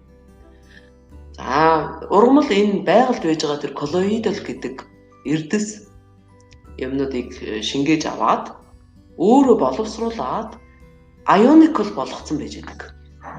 Тэр ionicал эрдэс ionical аминд гэдэг юм нь болохоор хүний биед шингэж ордог. Бүхий л амьд амьтны биед шингэж орж чаддаг. Тижээл болж чаддаг, тижээж өгч чаддаг тийм жижигхэн молекултай байдаг гэж байна. Тийм ээ? Тэгэхээр газар тариаланг одоо газар саагүй газрын юм хомсдолтой болцсон газар тариаланг одоо эрчимжүүлсэн хэлбэрээр хийдэг ихээхэн химийн бордоо шавж ургамлын хор цацдаг ийм нөхцөлд бидний одоо зах зээлээс авж байгаа хүнс жимс ногоо бол жимс ногоо самар дээр үеийн хүмүүсийн идчихсэн бүтээгдэхүүнээс шал өөр тижэл багтаа гэж байгаа. Яагаад бол газар тариалан эрчимтэй эрхэснээс болоод хөрс шороо шим шүлтгүү болсон байна. Тийм учраас хүнс бас дагаад шим шүлтгүү болж ирж байна, тийм ээ. Тэгэхээр миний нэг анхааруулад байдаг маш их одоо өргөлд өгч хэлж өгдөг юм бол эм тургамал гэдэг юмар энэ одоо сох дутаад байгаа юмнуудаа нөхөж авах хамгийн найдвартай зам шүүгч. Тэгэхээр эм тургамал дотроо зөвхөн одоо өвчтөе үед өвчин эмгэгийг ангаах зорилгоор хэрэглэдэг хүчтэй эм гэж байна. За энийг хомеопатид форте гэж нэрлэдэг. За өдөр тутмын хэрэглээнд хоол хүнс амтлах уг бол цай чанж уух, цай хандлаж уух ийм бас ургамал бий. Тийм ээ. Тэгэхээр энийг миний сургалтанд суух юм бол маш сайн тодорхой сурч аавна гэсэн үг. Тийм ээ. Ямар одоо юм төрөмжүүдтэй би өдөр тутам харьцаж болох вэ? Удирдлагын чанарыг дагуулад өөрийнхөө аюурведийн доошооны чанарт тааруулаад алийг ямар төрөл зүйлийг хойлоод цай хандалж ууж болох вэ гэдгийг мэдээд авах гэсэн. Маш их сайн баримжаа аав. За ямар юм тургамлаас би болгоомжлох вэ? Энэ бол бүр цэвэр одоо мэрэгжлийн хүний эмчийн хяналтанд хэрэглэх ёстой. Тэгэхгүйгээр би өөрөө дур мэдээ хэрэглэх юм бол хордож өгөхээр асар хортой юм тургамл гэдгийг мэддэг болно гэсэн үг. Тийм ээ. Тэр өдөр тутамд хэрэглэдэг цай болгож ууж болдог, хоол амтлагчаар хэрэглэдэг юм тургамлаас бол хүмүүс юугаар авдаг? Үнэхээр юм одоо ердийн хүнснээс авч чадахгүй байгаа зүйлээ эргэж авдаг. Үүнийг бол би бас өөрийнхөө биеэр бас гэрчилж хийлж чадна. Юу гэхээр нөгөө эмэгтэй хүн чинь хүүхд гаргаад төрөхөөр хүүхдтэй одоо хамаг одоо шимт хичээлээ өгöd өөрөө шимт хичээлийн ностой дутагдалд ордог гэж байгаа. Тэгэхээр би хүүгээ ойтой болтол нь хүүлсэн учраас хүүхнийхөө сүүгээр одоо бас өөрийнхөө амин чухал зүйлсийг алдчихсан байна. Амин дэм одоо эрдэс. Энэ бол ээж бүхэн тохиолддог явдал.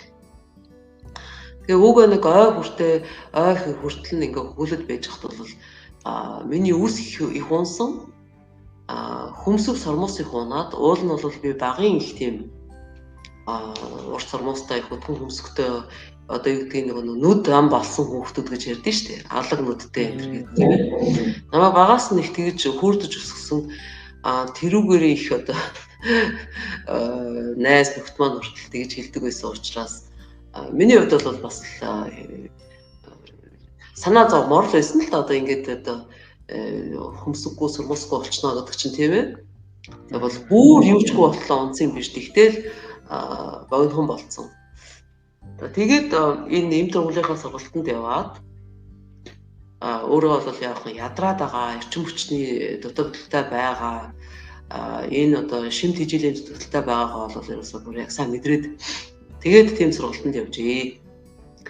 Тэгээд энэ элд үе янзын амтлагч ногоо мөн цай хийж болдог эм тургуулуудыг цуглуулж маш сайн хэрэгжилж сурснаас хойш ерөөсөө жил хагасын хугацаанд л миний хөмсөх сормоос эргээд хэвэн байдалд орсон.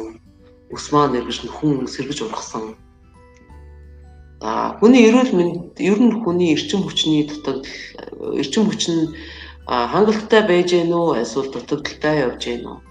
Ямар нэгэн амин дэм эрдэс одоо ностой дутагдсан байна уу гэдгийг мөн ер нь бодисын солилцоонд хэвэн явагдаж гэнэ үү, эрүүл байна уу гэдгийг ерөөсөө таних өнгөн шинж тэмдгүүд нь бол ерөөсөө арьс хумс үүсэл байдаг. Тийм ээ? Мөн нүдний харц. Нүдэндээ гэрэлтэй тийм ч учраас ардын аман зохиол тэгж хэлж штэ тийм ээ. Нүүрэндээ гэрэлтэй нүдэндээ цогтой гэж тийм ээ. Мөгөө. Тэр чинь манай ухаан томгийн одоо үлгэрт чих гардаг, нууц товчонд ч гэсэн тэгж гардаг штэ тийм ээ. Тэмүүжингээс хүн тааралдаад асуудаг тийм ээ багт нь чи нүдэндээ цогтой нүүрэндээ галтай хүүхэд байна. За тэр мэрэгтүүдэд баригдчаад амнасаа алддгийн даван дээр тайчуудад баригдчаад амнасаа алддгийн даван дээр модон дөнгөтэй байж хахад нь сорхоншор юу гэж хэлээд явуулдаг лээ. Чи нүүрэндээ галтай нүдэндээ цогтой хүүхэд байна. Тэгээд тавиад явуулдаг тийм үү?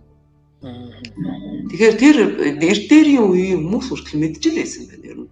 Хүн гэдэг бол ерөөсөө хүн хоолноосоо шимт хичээл авдаг. Эрүүл байж байгаа, шимт хичээл авж байгаа хэсгийг бол ерөөсөө нүд, үс, арьс, хумс гэдэг энэ өнгөн юмнуудаар нь сайн харж ажиглаад ер нь мэддэг байна ерөөс. Ажигч хүмүүс бол. Жишээлх юм бол хууны хүмүүс одоо юу гэдэг юм барабаны пальчики гэж нэрлэдэг гэсэн орсоор хангаахад ийм одоо хонх явах цогцын юм шиг ийм хонхроонуудтай хүмүүс бол зүрхний ноцтой соггыг гэлдэгдэг тийм ээ. За хүмүүс ийм судалтай тууш ийм хортонтой ургаад идэг шүү дээ. За энийг бол одоо бас элэг цэсний одоо чулуутай байгаагийн шинж гэлдэгдэг. За нүдэнд одоо цагаан унах нүд одоо булангартаа тийм шаргалдуу харагдах Тийм ээ? Өнгөтэй болж ирэх. Энэ бүхэн чинь бас л илгэний эрүүл мэндтэй холбоотой.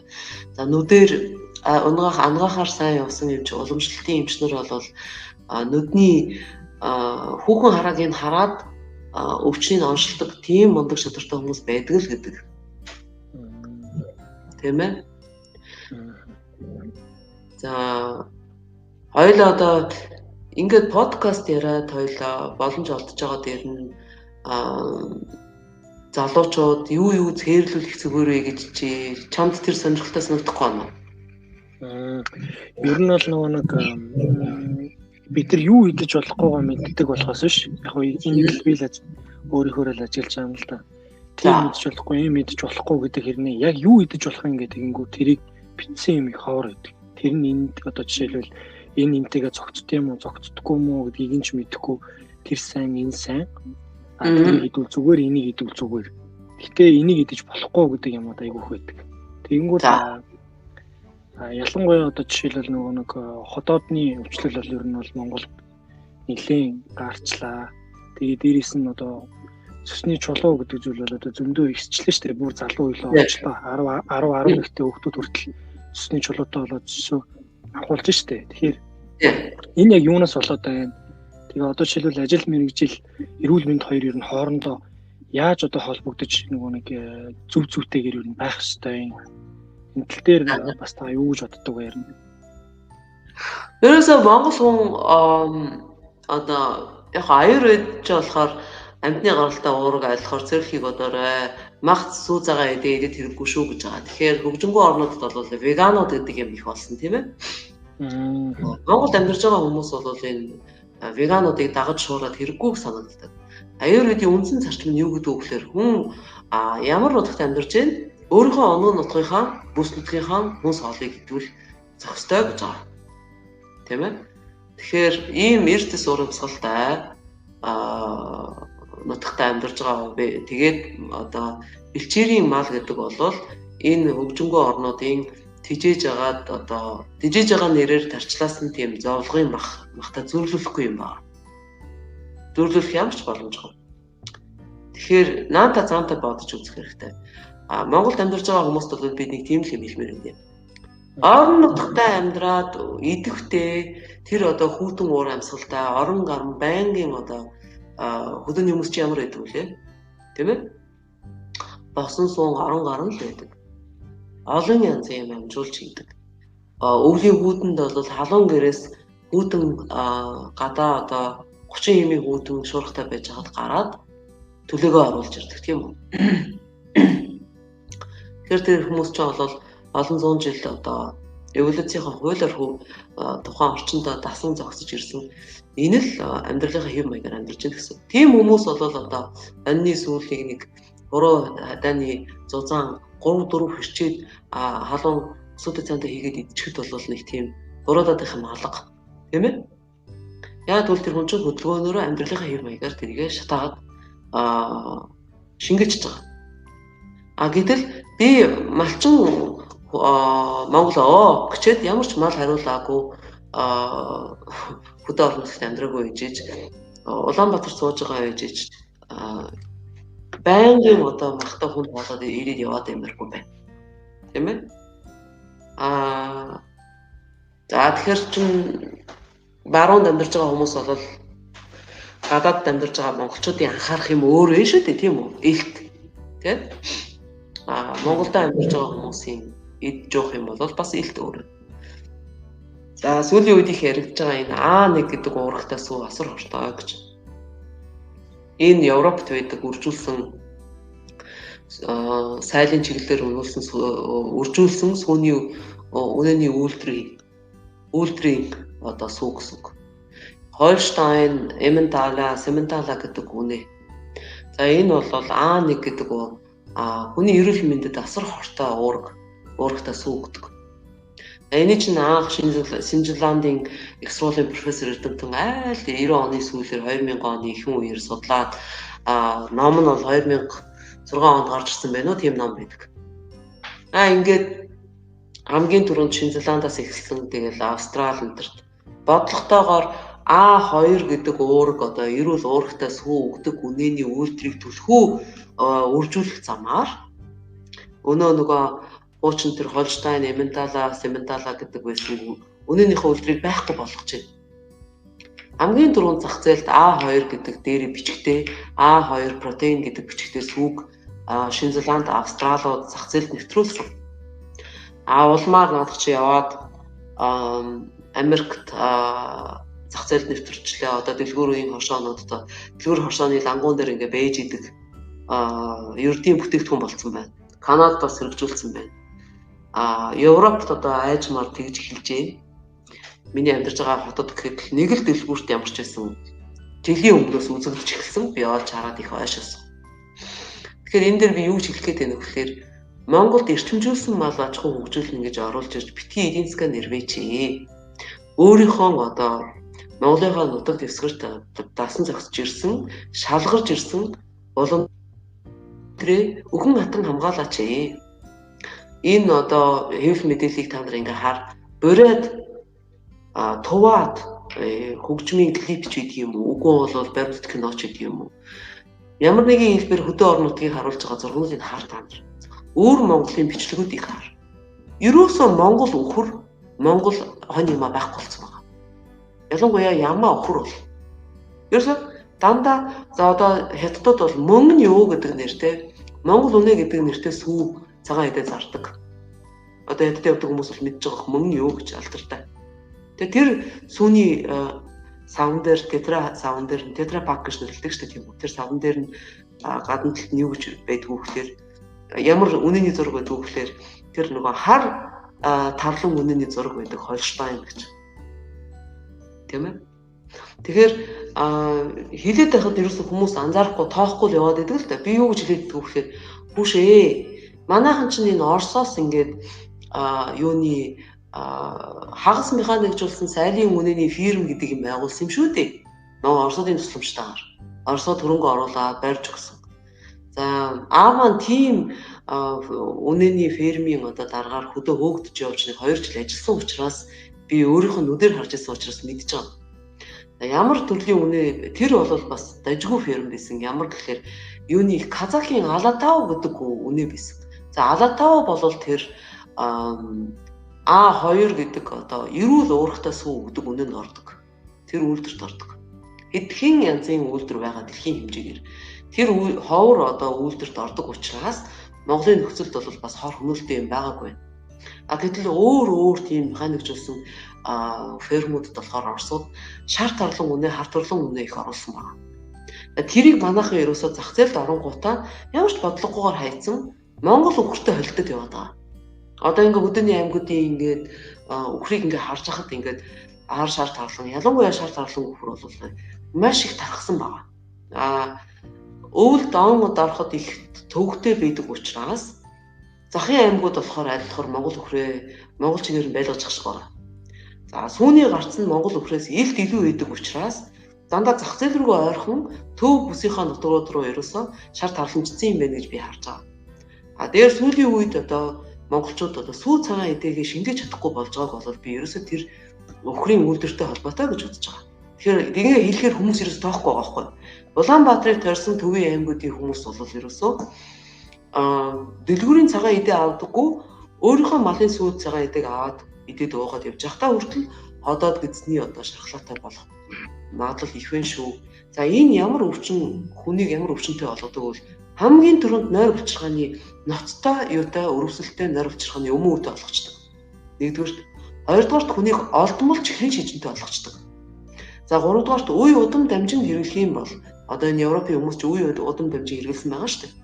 Хүүхдүүдийн аутизмтай сэтгэл зүйн одоо тарих мэдрэлийн юутай гэсэн үг шүү дээ. Одоо хөгжлийн бэрхшээлтэй хүүхдэд гаргадаг. Шизофрентэй ч гэдэг юм уу? Уг бол амиа хорлох одоо өчүүхэн жоохон юм дээрээс бухимдаж амиа хорлох юм хандлага дамгаалсан ийм хүүхдүүд энэ Европын хөгжингөө орнууд их байна. Тэгээд тэр эрдэмтний үзснээр бол ийм өвчнөд хамгийн хүнд нэрвцэн хүмүүс нь одоо нар тусдаггүй нутаг буюу энэ юуныхан байна гэж. Умард Европынхан буюу Скандинавийнхан. Энэ дотроос хамгийн их энэ А1 уурхтай сүүний юунд сүүний уурхтай сүүнд одоо нэрвэгдэж төрөлхийн өвчнөд болсон, удмын өвчнөд болсон хүмүүс бол Финляндд байна гэсэн дүгнэлт хийсэн байна. Энэ чинь нөгөө статистикийн аягүй сайн нарийг харж байгаад хэлж байгаа шүү дээ. Асар их зүрх судасны өвчтөй болгодог. Зүрх судасны өвчин хөгшрөөд аргаад нэг Альцгеймер гэдэг зөндөг тийм ээ цэцэн сэлмэг биш болоод ирдэг тийм өвчин. За тэр хүүхдүүдийн аутизм гэдэг өвчин. За насан турш хүмүүсийн олдмол чихрийн шижин. За тэгээд тэр нойр булчирхай гэж цолоодны шархлаа гэдэг ноцтой өвчнөд болгож энэ шүү энийг анхаарах хэрэгтэй байна. Энэ далинд бүр бодон хэлье гэж бодож явж исэн. За юу идэж болох вэ гэдэг дээр харин бол яг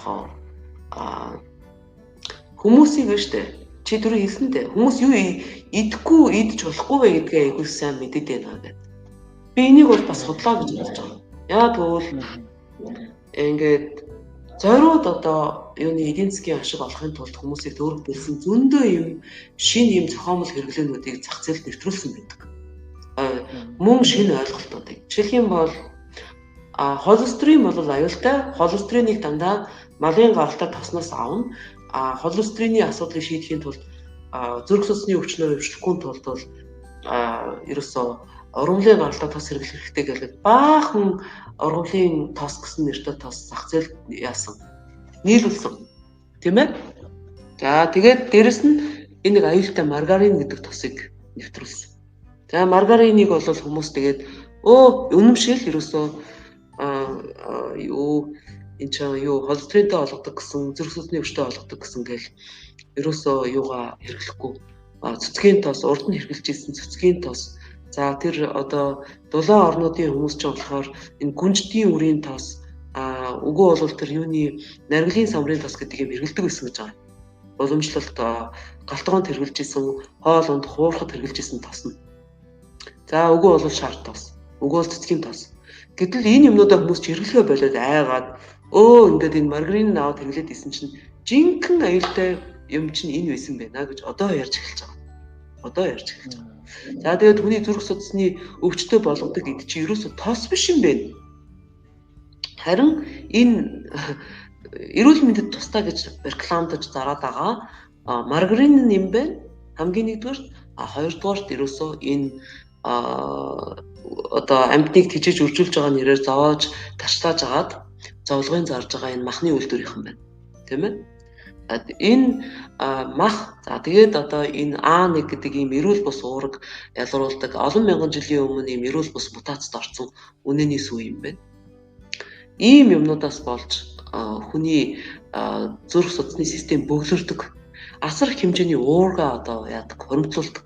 Уургандаа бүр бөглөрөөд эс нь амьсгалж чадахгүй, хүчил төрөгч авч чадахгүй, уус тижэл авч чадахгүй болоод ирэхээрэл элдв янзын архаг өвчтөй болж байна гэж яригдаж байгаа. Тийм ээ? Нэг сонирхолтой юм, тийм ээ? Чи тэгээд ааш хүмүүс юу идэж болохгүй вэ гэдгийг мэдээд байна гэж. Энэ бол би маш эргэлзээтэй гэж бодож байгаа. За нарнаас болгоомжлж байгаа юм гээл элдв янзын нарны крем төрөхөд идэх болсон. За нүдэнд их муу гэдэг юм хар шил зүгээд яваад. Тэгээд одоо бас буруу гэж байгаа. Шал худлаа гэж байгаа. Бас л зохиомл хүмүүсийг ингэж одоо айлгаж зориудаар төөрөгдүүлж өөрт нь хортой юм хэрэглүүлж сургаад байна. За энэ нь эргээгээд энэ хүн амыг багасгах энэ хэдэн дэлхийн галзуурсан байчуудын явуулж байгаа бодлогот алсуураа их хэрэгтэй тэмтэй юм байна гэж ингэж яригдж байна л да. Энэ бас их сонирхолтой. Тийм ээ. Тэгэхээр юу идэж болох вэ? Юмны комбинац одоо яг чиний дэвшүүлсэн санал чинь бол зөв л дөө. Юуг хооронд нь хольж идэж болохгүй вэ? Юуг хооронд нь хольж идэж болох вэ гэдэг бол бас бүгд бүтэн шинжлэх ухаан юм билээ. Энд бол аюурведийн номнуудад бол яг тодорхой заагаад өгсөн байдаг. Чагсаагаар бичсэн байж байдаг.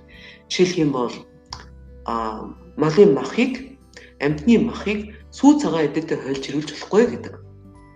За сүү цагаан эдэг бас нэлээд хэдэн төрлийн жимс самартай бас хольж хэрэггүй гэдэг. За зөгийн балыг ерөөсө халааж хэрэглэж болохгүй гэдэг. Халаах юм бол хор олно гэж үздэг. Тийм ээ? За ийм юмнуудыг бол бас анзаарчхад би илүүдэхгүй юм байна. За бас үр тариатай бас холиод идэх юм билээ. Нэг төрлийн юмыг бас айгүй хийдэж болохгүй гэдэг юм билээ. Тийм ээ? Жишээлх юм бол би өнөөдөр хоолны хажир гэдэг одоо хоол дагалдуулах юм чи одоо хүний одоо гол үндсэн хүнс нь болж өгч эерэг гэж идэг. Жишээлх юм бол би өнөөдөр цагаан будаа жигнээд агшаасан тутрахтай хоол идэж байгаа бол хажуугаар нь гомь идэх хэрэггүй байхгүй. Яагаад? Яг бол гомь ч үр тариа. Тутрах ч бас үр тариа. Тийм ээ? За би тэрээд юм гэсэн үг юм шүү дээ. Адилхан үгээр ирээд юм гэсэн үг. Тэгэхээр өдөрт бол би нэг 150-аас хэтрэхгүйгээр хэмжээний уур гэдэгэд бол хангалттай. Энэ ургийг бол би зөвхөн махнаас авахгүй. За үр тариа самар жимснээс бол ялангуяа самарнаас бол их аав. За шош буурцгнаас бол бас их хэмжээгээр хүн уурга авч болдог гэж байна. Тийм ээ. Тэгэхээр би одоо нэгэнт өнөөдөр махтай хоол идэж байгаа нөхцөлд бол баахан буурцаг чанж хольж идээд бол хэрэггүй юм байна. Яг бол би бол өнөөдрийнхөө нөгөө уурхийнхаа хэмжээг хэтрүүлж чинь гэсэн үг тийм ээ. Тэгэхээр айл нэг юм. За би өнөөдөр мах жигнсэн мах идлээ гэж бодоход дагуулгаа юу дагуулах вэ? Гараараа хийсэн. Би бол гараараа л гомгоо хийж идэх дуртай. Гурлаа. За болохгүй л яг гомж чануудыг хачирлаад идэж болох нэ тийм ээ. Харин шош буурцаг бол хэрэггүй шүү. Иймэрхүү юмнуудыг бол эн чинь ингээд яг хөө эхэндээ бол энэ би бол миний хэлж байгаа юмнууд бол их үндсэн л юмнууд. Нарийсгаад үзэх юм бол бас л хөөрхөн шинжлэх ухаан гэж болохоор тогтооход бас хүний тогтоолт хүний өөрийн бас оюуны чадвар орохоор тийм юмнууд байдаг л да. Нэлээд олон гутаж уншиж ийж тогтохоор юмнууд байж байгаа. Тийм байна.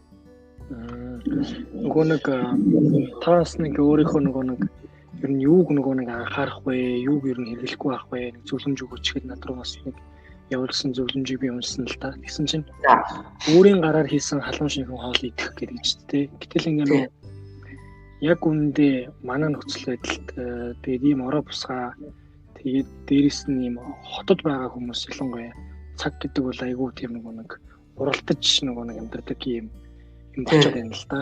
Тэгэхээр жишээлбэл нөгөө маш нөгөө богино хугацаанд л одоо нөгөө өөрийнхөө ямиг хурдан одоо хоолоо идэх ч гэдэг юм уу те. Хурдан бэлтгэсэн хоол авч идэх ч гэдэг юм уу. Ийм юмуд бол ингээд одоо тэрэнд болж эхэлж байна л да. Хажуугаар нь ялангуяа бэлэн гоминг их идчихээн. Тэрийг нь ч гэсэндээ нөгөө өөгшүүлж байгаа юм шиг одоо коммунист хэлбэрүүд шиг зарж байна. Тэгээд янз бүрээр нь гаргаж чинь тэрийг телевизтэй бүхий л талбаруудаас сурчилж штэ. Тэгэхээр нэг талаараа энэ одоо нэг жишээлбэл те аюултай юм шиг боловч нөгөө талаараа яалтчгүй нөхцөл байдал буюу яг өөрөө мэдээж нэг оффист ажиллаж байгаа ч юм уу ямар нэгэн одоо биеийн хүчний ажил хийж ийлээ гэхэд тэрнийхээ хажуугаар хоол шинэхнэр нь хийх боломжгүй байгаа. Тэгвэл одоо жишээлбэл энэ хүмүүс яана гэсэн үг вэ? За магадгүй одоо нэг оюутан ч гэдэг юм уу те 10 жилдээ одоо яг 10 жилээс дөнгөж төгсөөд оюутан болж байгаа ч гэдэг юм уу төгсөж байгаа. За ажил дээр дөнгөж гарч байгаа ийм хүмүүс тэгвэл яг энэ дээр та одоо яг яавал зүгээр гэж юу өөрийнхөө хэлэх вэ? Яг энэ талаар бас сонирхол юм хараад уншаад явд юм л да. Тэгсэн улс орнуудын олж байгаа шийдлүүд нь бас сонирхолтой юм лээ. Яг Монголын нөхцөл таарах уугүй юу гэдэг нь шүү дээ хамгийн гол нь тийм ээ. Нэг ийм кино үзсэн чинь эдгээр нэг олон улсын киноны фестивалуудаас их шагнал авсан их шууган тарсан кино байсан Lunchbox гэдэг. Тэгсэн чинь энтгүүд чинь ийм рикша гэдэг нэг ийм дандаа ийм зөөрийн үйлчлэгээ юм одоо хөргөж өгдөг тийм зууч хийдэг тийм юм хөргөгч хийдэг тийм дугуйтай хүмүүс байд юм байна. Яг ядуу ангийнхных нь хийдэг ажил болтой юм тийм ээ. Тэгээд нөхрүүд нь одоо юунд ажилладаг дандаа оффист ажилладаг өндөр орлоготой ажил хийдэг гэсэн үг шүү дээ. Одоо баячуудын ангийн дээд ангийн хүмүүст ихэвчлэн эхнэрүүд нь гэртээ одоо ажил гэрээ эзэгтэй байгаа сууж идэв юм байна. Тэгэнгүүт гэрээс нь хийсэн хоолыг дугуйтаа очиж аваад тэгээд дугуун дээрээ бол бүр санаа зовмоор их хоол арцсан байдаг л да. Тэгээд яг өдийн хоолны үеэр өмнөөс нь амжиж очиж хөргөж өгөх хэрэгтэй газруудаа хөргөж өгдөг. Тэгэхээр тэр чинь мэдээж их олон газар давхахаар тэгж авахгүй байгаа. Нөгөө олон оффистай нэг юу байгаа шүү дээ. Одоо юу гэдэг вэ? Байшин. Баярлагатай. Тэр байрлал дотор олон байж байгаа байгууллага дотор л нэг дор өргөж өгдөг айл алаас хоолыг авчирч өгдөг юм болов уу гэж бодсон. Нөгөөдөгөөр тэр айлууд чинь бол мэдээж нэг дор амьдарч байгаа айлууд биш байгаа шүү дээ, мэдээж өөрөөр хороолт байгаа. Гэхдээ бачуудын хороолт нь бол бас жоохон ойролцоо газруудаас юунуудын эхнэрүүдээс нь хоолыг очиж аваад тэгээ бас ойролцоо газар офисууд нь байдаг газар түргэж өгдөг тийм зохицуулалт өөрснөө анх хийхдээ сонголтоо тэгж зохицуулдаг байх гэж би бодсон. За энийг бол Монгол хэрэгжүүлэхэд бол бас манай нөгөө замын төгжрээ гэдэг юм ихтэй болохоор хэрэгжүүлэхэд бас жоохон хэцүү юм тийм ээ. Уул нь бол санаа их гоё. Айлаас очоод эхнэрийнх нь хийсэн халуун хоолыг ланч бокс гэдэг байгаа тэр хоолныхын саунд дотор хийгээд ингээ тэрнэ гэдэг бол гоё тийм ээ. Даанч Монголд одоо нөгөө замын төгжрээ гэдэг юм би ч одоо 2 жилийн өмнө очоод бас нэг сургалтаа явуулсан шүү дээ. Тэгэхэд юунаас нэгдүгээр хорооллоос автобусанд суугаад Рехамед гэдэг нөгөө сургалт явуулж исэн клиник дээр ирж исэн. Тэгэхээр тэр хугацаанд бол ажиллаж байхад би өглөө хичээлдээ сургалтаа явуулах гэж тэгж яваад сургалтаа тарчаад бас автобусаар нэгдүгээр хороол руу гэрлүүгээ харж исэн. Тэгэхээр энэ хооронд ажиллаж байхад бол замын төгжээ гэдэг юм бол аюултай болсон юм байна. Монголчууд нэг мэдсэн чинь нэг ийм ажиглалт гэдэг одоо киргизүүдийг Оросод хэтэрхийх зоосноос болоод ийм ургуур царайтай болсон гэж. Тэгээд би киргизүүдтэй олон удаа уулзж байгаагүй зүгээр нэг удаа киргизээр онгоцны буудлын дээр нь зогсож нөгөө машин явах гэж тосоо шатгуунаа нөгөө нөхөж авах гэж зогсдөө штэ. Мяти онгоц. Тэгэж зогсоход л нэг юуны тэр Киргизийн онгоцны буудлын дээр нэг хэсэг терминал дээр нэг хэсэг хүлээж яхад би тэгж уншсан байсан учраас их сонирхож харсан чинь нэрээ тийм сонин ургуур баргар царайтай хүмүүс юм блэ. Тэгээ би тэрийг тэгж ажиглчаад байжсэн 2 жилийн өмнө очсон чинь монголчууд киргиз үжих царайтай болсон. Миний мэдхийн монголчууд бол зөрнөд амгалж явдаг читэйхэн цоглог хүмүүс байсан байхгүй юу? Тэгээд хүүхдээ төрсний дараа нэг оцсон. Тэгээд 4 жил очихгүй байж байгаад 2 жилийн өмнө очсон чинь юу вэ бүр сонин царайтай яг киргиз үжих болсон. Тэгээ би бодоо. За энэ хүмүүс бол ерөөсөө энэ өдөр болгон 2 цаг шахуу замын төгжээнд өнгөрөөж байгаа учраас амьдралын байрсгалан байхгүй болчих. Магадгүй бид нар том молиг өмгцэн гэдгийг одооноос ойлгож эхэлж байгаа ах гэж би бодсон. Чиний бодол юу? Ер нь бол замын төгжмөл улам л хэсэд шүү дээ. Бодлогоороо их гоё юм яриад байгаа. Тэгээд тэрийг хийж хэрэгжүүлэх юм бол улам асуудал шийдэгдэх гээд байх шиг байгаа юм. Гэтэ мэдгүй одоо би нэг хэд хэдэн мэдээнүүдийг уншиж ирсэн л та. Одоо 5 жилийн өмнө жишээлбэл одоо үжээ одоо хурдны галт хэрэгтэй болно гэсэн мэдгүй одоо хаана байгаа юм те. 2019 онд болно гэжсэн хаана байгаа юм байхгүй. Тэгээд одоо нэг дүүжин юугаар хүмүүс явдаг бас болгоно л гэж хэлжсэн 2018 он гэхэд болно л гэж хэлсэн байхгүй. Тэнгүүтээ дотроо жишээлбэл одоо нэг метрог бүр нэг супер шийдэн гээл 20 онд гэсэн мэдгүй одоо 20 онд бас байхгүй. Тэгэхээр тэгээд сайхан ойлгох хүмүүс байгаа. Хизээч яг тэр нь биелэх гээд байгаа юм. Тэгээд нэг юм байнга ярьж идэг. Гэхдээ хүмүүс нь нэг итгээд тэгээд за яах вэ гэж идэг. Би яг ийм байдалтай байна даа л гэж готорж байгаа. Тэгэхээр өдөр одоо албан тасалгаанд оффист ажилладаг хүмүүс бол ерөөсөө хамгийн нэгдүгээр хийж болох шийдэл бол би тэгж бодсон. Яг нэг компанид ажилладаг хүмүүс ч бол яг их том компани биш бол тийм ээ төсөл дээр ажилладаг ч гэдэг юм уу. Хэрвээ одоо ажиллах хүчин боловсон хүчин жоохон цомхон ийм газрууд болол ерөөсөө өөрөө галтгоотой авах зүгээр юм байна л гэж бодоо. Миний ажиллаж исэн манай нөхрийн одоогоор ажиллаж байгаа аялал жуулчлалын компани биелдэ. Натур und Kulturreisen гэдэг нэртэй Австрийн аялал жуулчлалын компани. Эзэн Райнер Скровны гэж хүн байдаг. Тэгээд энэ манай хэд бол яг болохоор тачин гоё юм юутай галтгоотой 3 өрөө байр Венад Унгарштрасад хөсөлдөг байсан. Хөсөл суудаг гэсэн нэг хэсэг. Тэгээд тэгж байж байхдаа бид хоёр очоод замдаа бас нөгөө бид нар ийм одоо Монголын онгоц өглөө үүрээр нисэх гэдэг юм уу? Ийм нөхцөлд бол бид нар төлхөрөө өгчдөг. Тэгээд бид нэр оффист нь очиод хондог өдр байлаа. Маш нөхөрсөг харьцаатай бие биентэйгээ за оффист бол ерөөсө 3 хүн суудаг. Гурвуулхнаа суудаг. За гайдаар нь явдаг гэхээр ч одоо манай хөгтчээр ажилладаг гэсэн үг шүү дээ. Ийм хүмүүс нь бол нэг за өсрээд нэг 6 хүн л байсан баг. Тэгэхээр бид хэд бол байнга орж гарч идэг. За аялалд явах гэж байгаа мэдээж үйлчлүүлэгч нар нь байнга орж гарч идэг ийм газар байсан. Тэгээд тэр хөөрхөн галтгоондоо бол дандаа ээлжээр их гоё инээ таниадтайгаар хоол хийж иддэг гэсэн манай гурав. Тэр нь надад одоогоор сэтгэлд хоногшоод бодогдоод байдаг. Тэгэхээр манайх нэг ийм л шийдэл олвол зүгээр сар үрийнхаа цалингаас хоолны мөнгө гэж гаргаад сан босгож шийдэх юм уу? Аль эсвэл тухай бүрт хүн өөрийнх нь карманаас за би өнөөдөр миний хоол хийх ээлж гээд өөрөө юуны хүнсний материалыг аваад хийж идэх юм уу? Өөрснөө шийдлээ олох хэрэгтэй байх гэж бодож байна. Яг ямар зөрчил гарч ирэх үү гэхээр мэдээж нөгөө хоол хийх материалны чанар үн цэнийн зөрүүдээр л жоохон зөрчил гарч ирж магадгүй. Тэ. Ойлгож байна. Жишээлх юм бол хүний бил бин чинь өөр штэ. Хэдий чипээр аль нь одоо гадаадын хөрөнгө оруулалттай гоё төсөлд ажиллаж байгаа ч гэсэн чи бол одоо залуухан ганц бие хүн учраас бас чиний зарлага өртөг бас гайгүй байж магадгүй тийм үү. Гэтэл би өрх толгоолсон 3 хүүхэдтэй эмэгтэй гэж бодъё. Тийм ээ. Тэгэхээр чинь нөө цалингаас нь бүгдээрнгээс нь одоо хоолны юу сангийн юу гэж хоримтлал татаж авахгүй болол эрх тэгш хэмжээгээр татаж авахгүй болол зөрөө гарч ирэх байх, зөрчил гарч ирэх байх гэж би яагаад байгаа байхгүй. Тэгэхээр би өнөөдөр хоолны ээлж таарах юм бол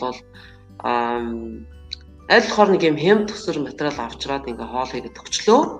Гэтэл миний одоо хамтран ажиллагч чи мөгийн маань өчигдөр болохоор гараа гаргаж миний авсан одоо хоолнд зарцуулсан мөнгнөөс бараг 2 дахин их мөнгө зарцуулаад гой хоол хийсэн байж болно шүү дээ. Тийм ээ. Тэгэхээр тэр тал дээр л жоохон зөрчил гарч ирж жоохон зохицуулалт шаардлагатай байх. Тэрнээс бол хүмүүс бол ерөөсөө албан тасалгаа анх түрээслэхдээ ерөөсөө галтгоотой болгож тогтжуулж орж ийж галтгоондоо өөрснөө хоолоо хийж идэж сурвал их зүгээр юм байна гэж би бодоод байгаа. Өөр нөгөө нэг шийдэл нь бол яг тэр нэг ланч бокс гэдэг маягаар гэрээс нь хоол зөөдөг тийм хөргөн өгөх тий ийм юу хийж болох юм зохион байгуулалт хийж болох юм. Гэхдээ энэний нэг садтай юм бол замын төвчрөл. За өөр бол том байгууллагууд галтгоо одоо юу гэдэг түрээсэлдэг юм Америкт бол их болсон юм байлээ. За энийг бол эдгээр юу гэж нэрлэдэг вэ? Shared kitchen гэж нэрлэдэг. Тэгэхээр энэ бол зөвхөн нөгөө хуучин байсан шиг хоолны газар биш байхгүй. За би хачин гоё ингээ галтгоог ингээд яагаад тогтжуулаад бүх одоо чагалгаан цухнуудыг тавиад яг стандартаар одоо тийм тансаг хэрэглээний гэсэн үг шүү дээ. Тэгээд нэг хүнийх биш хэд хэдэн хүн зэрэг хэрэглэж болохоор би тийм галтгоо босгочих гэж бодъё тийм ээ. Тэгчээ тэрэндээ би болохоор ерөөсөө өөрөө хоолны газар явуулдаггүй байхгүй юу. Тийм бизнес Америкт бол гарсан байна. Тэгээд тэрийг shared kitchen гэж нэрлэдэг. Тэрийг би яадаг гэхээр дандаа ийм өөрснөө хоол хийж идэх сонирхолтой байгууллагууд аж ахуйн нэгжүүдэд яадаг байхгүй юу. Төрөсөлдөг. Тэгтээ цагаар тэд нар бол ингээд цаг авчдаг. Тэгээд ирээл нөгөө хид хідэн юу 100 байж байгаа шүү. Тэгэл тэр 100-ын дээр чинь бас өөр нөхдүүд ирж хоол хийж байгаа. Чи болохоор 100-таа өөрийн гэсэн ийм хоолоо бэлдэх тавцантай тийм ээ. Олонхоо материалыг хийх юутай хөргөчтэй тэр юмнууд чинь бүгд тус тусдаахгүй тийм ээ. Гэхдээ нэг талбай дээр тэгээд яа тийм тойргийн маягаар хийдэг юм шиг байна тий. Тэгээд дунд нь ингээд нөгөө хүмүүс нь орчдөг. Тэгэл өөрийнхөө яг нөгөө хойрлж гсэн гал юун дээрээ тавцан дээрээ хоолоо хийгээд тэгээд хажуудаа бас юуны хоолны заалтай байж болно. Тэндээ бас юуны цагийн ойролтойгоор орж иж идэж болно. Үгүй бол байгууллага маань ойрхон болвол би хоолоо хийгээл савлал юун дээр байгууллага дээр аваад очих гэсэн. Иймэрхүү маягаар бас энийг Америкууд ч бас нэг тийм food corridor гэж нэрлэдэг болсон билээ. За өөр нэг юм ажиглаж байхад ингээд одоо хүмүүсийн орох дуртай маш нэр хүндтэй супермаркет гэж байдэн шүү дээ. Аливаа газар тийм ээ. Тэгэхээр манай энэ Австрид болохоор Spar, Bella гэж юм хоёр газар байна. Хоёр дэлгүүр. Одоо нөгөө chain супермаркет гэсэн үг шүү дээ. Айгүй олон газар маш олон нөгөө гинжин одоо супермаркет гэсэн. Тэгэхээр энэ ерөөсөө магадгүй энэ хандлага энэ хөгжлийн чиглэлийг эхлээд одоо 3-4 жил болж байгаа бах. Яадгүй гэхээр шууд одоо аваад явдаг тийм бэлэн холны тек ажиллаулдаг. Тэр текэн дээр юу хийж идэг вэ гэхээр юм модон халбах, савх, сэрэг юутай ам арчигч нөгөө цаастай нь юутай ариутгсан тийм нөгөө нэг удаагийн юм юутай цаасан боодолтой тавьсан байдаг. Тэгээд тэнд ингээд ажилдаг хүнийх нь тэр хүн одоо яг тэнд ажиллаж байгаа биш шүү дээ. Тэр чинь тусдаа галтгоотой бэлдэж байгаа. Хүмүүсийн авч явдаг хоолыг бэлддэг байхгүй. Ланч. Тэгээд тэрийг ингээд дандаа эдийн янзаар хийсэн байх л дээ. Одоо ойролт орнуудынхны хэрэгэлдэг wrap гэдэг юм байна. Falafel гэдэг юм байна. Тэрийг хийсэн байгаа юм. За falafel-ыг бол хэдэн янзаар хийсэн байгаа байхгүй. Шарсан дахианы махтаа ч гэдэг юм уу. Үгүй бол tofu-тэй ч гэдэг юм уу. Үгүй бол зүгээр цэвэр нөгөө вегетар хүмүүсийн хэрэгэлдэг юутай ногоотой, үгүй бол хэрчсэн бяцлагтай, юутай улаан лалтай ч гэдэг юм уу ингээд бэлдсэн. Гэхдээ энэ бол ерөөсөө халуун хоол биш. Энэ бол тэр чигээрээ хүүтэн зуушны одоо тэг гэх юм уу тий. Тэг яг нөгөө түргэн хоол авч идснээс бол бас арай эрүүл юм байна гэж би бодож байгаа. Яагаад гэхээр тэр хүн чинь өглөө болгон шинээр бэлдэж байгаа тэр хоолоо. Тийм ээ? Одоо нөгөө бэлэн гомн авч идэхээс арай өөр ихгүй. Арай л дээр, тийм ээ? Яг юугаараа сул талтай байх гэхээр халуун л биш. Бусад юмнууд нь бол бүгд бол яг хүний эрүүл мэндийн хэрэгцээ хангаж болохоор хийж чадж байгаад би их баярлж байгаа. Тэр бэлддэг хүн айгүй нэртэй шеф тоогооч идэг. Тэр нэг онцлог. За тэгээд оруулсан бүх юмныхаа ингээд юунуудын найрлагуудыг ингээд бичсэн бидэг юун дээр продуктын дээр. Иймэрхүү яг чиглэлээр монголчууд бас харьцангуй шинхэн эрүүл мэндэд хор хөнөөл багтаа хоол хийж болох юм гэж би бодож байна. Чи юу гэж бодож байна? Маш сайхан санаа. Манай компаниудын ажилтдаг ерөнхийдөө төвшин ажилтдаг хүмүүс хэрвээ энэ дугаарыг сонсч байгаа бол маш сонирхолтой саналуудыг хэллээ гэж би бол харж байна. Тэгээд за одоо оюутан сурагчид маань тэгвэл өөрийгөө ер нь яаж анхаарах вэ? Тэгээд яг зарим нэг хүмүүсийг одоо жишээлбэл анзаарвал хоолоо хийчээд тэр халаадаг нэг юм байна шүү дээ. Яг талаараа нэг өөрөө гэртээ яг өөрийнхөө нэг дуртай хоолыг бол хийж чинь. Гэтэ тэрийг халаагаад шүү дээ. Тэгээд пэйчн гэдэг ч юм уу. Тэгэнгүүт эсвэл одоо нэг пэйчн биш нэг галтгоотой газар жишээлбэл галтгоонд нь халаалгаад одоо газан дээр одоо жишээлбэл клеткинээр ч гэх юм уу тий. Халаавал одоо яг аль нь илүү хор багтай вэ?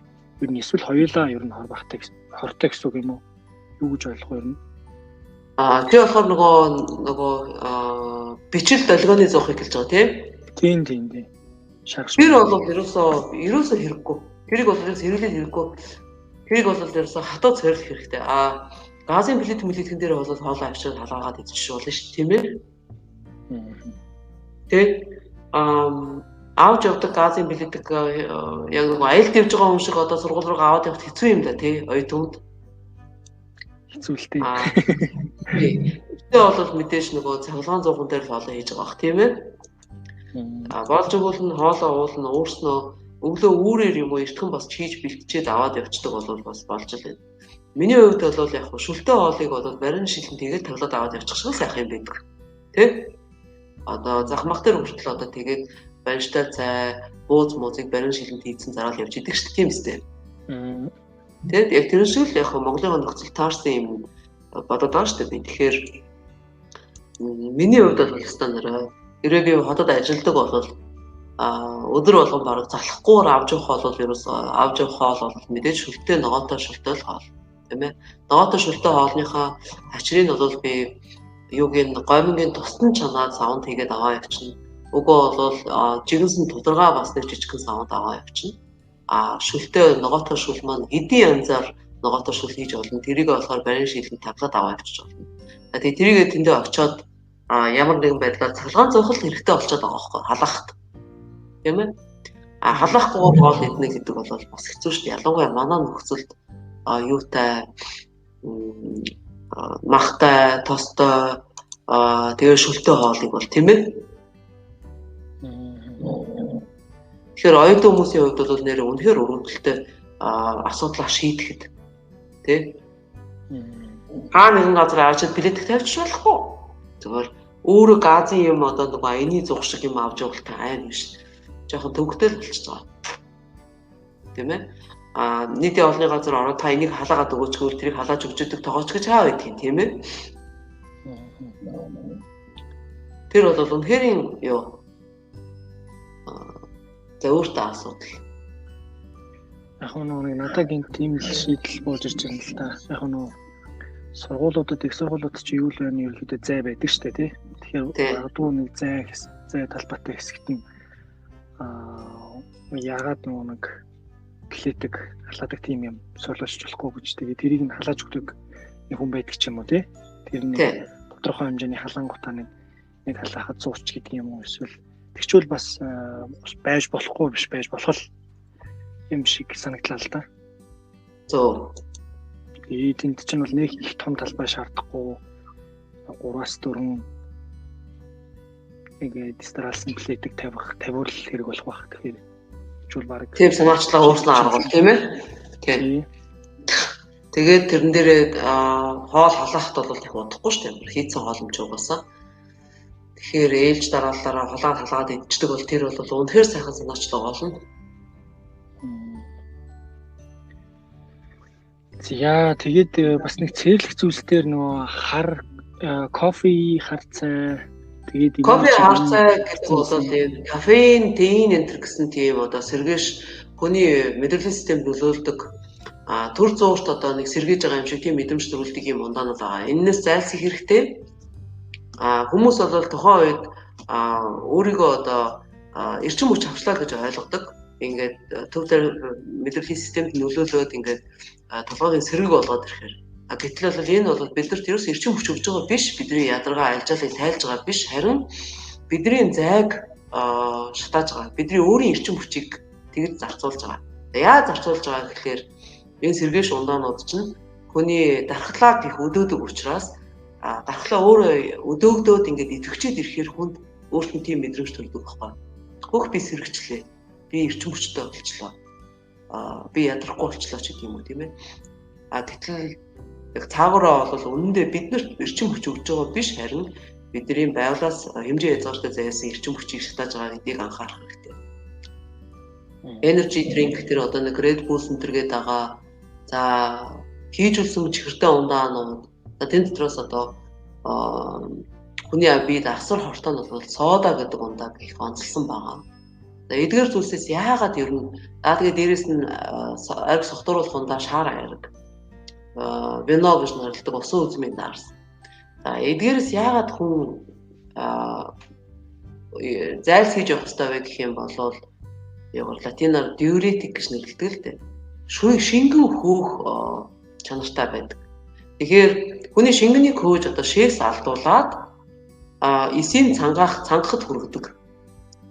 Жишээлх юм бол нэг юм жижиг угаасаа кофений аяг чинь жижигхэн мэдэн шүү дээ.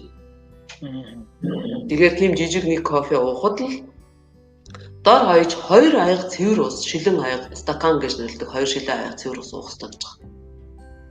Тийм их шингэнээ алддаг байхгүй. Тэгэхээр ийм юм уугаад байгаа хүмүүс бол ерөөсөө эсийн цангалтанд орчдөг. Хэрвээ эс шингэнээр дутагдах юм бол цэвэр усаар шүү дээ.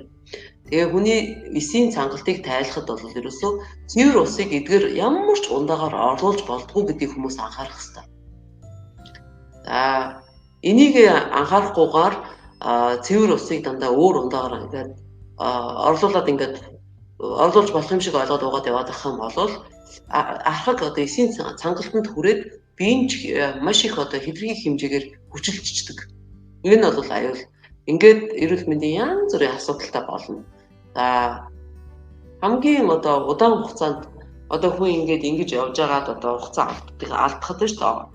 Юу гэсэн үг гэхээр хангалттай удаан хугацаанд ингэж яваад авах юм бол усны бодис солилцоо алдагдсанаас болж бөөрийн чулуутай болно.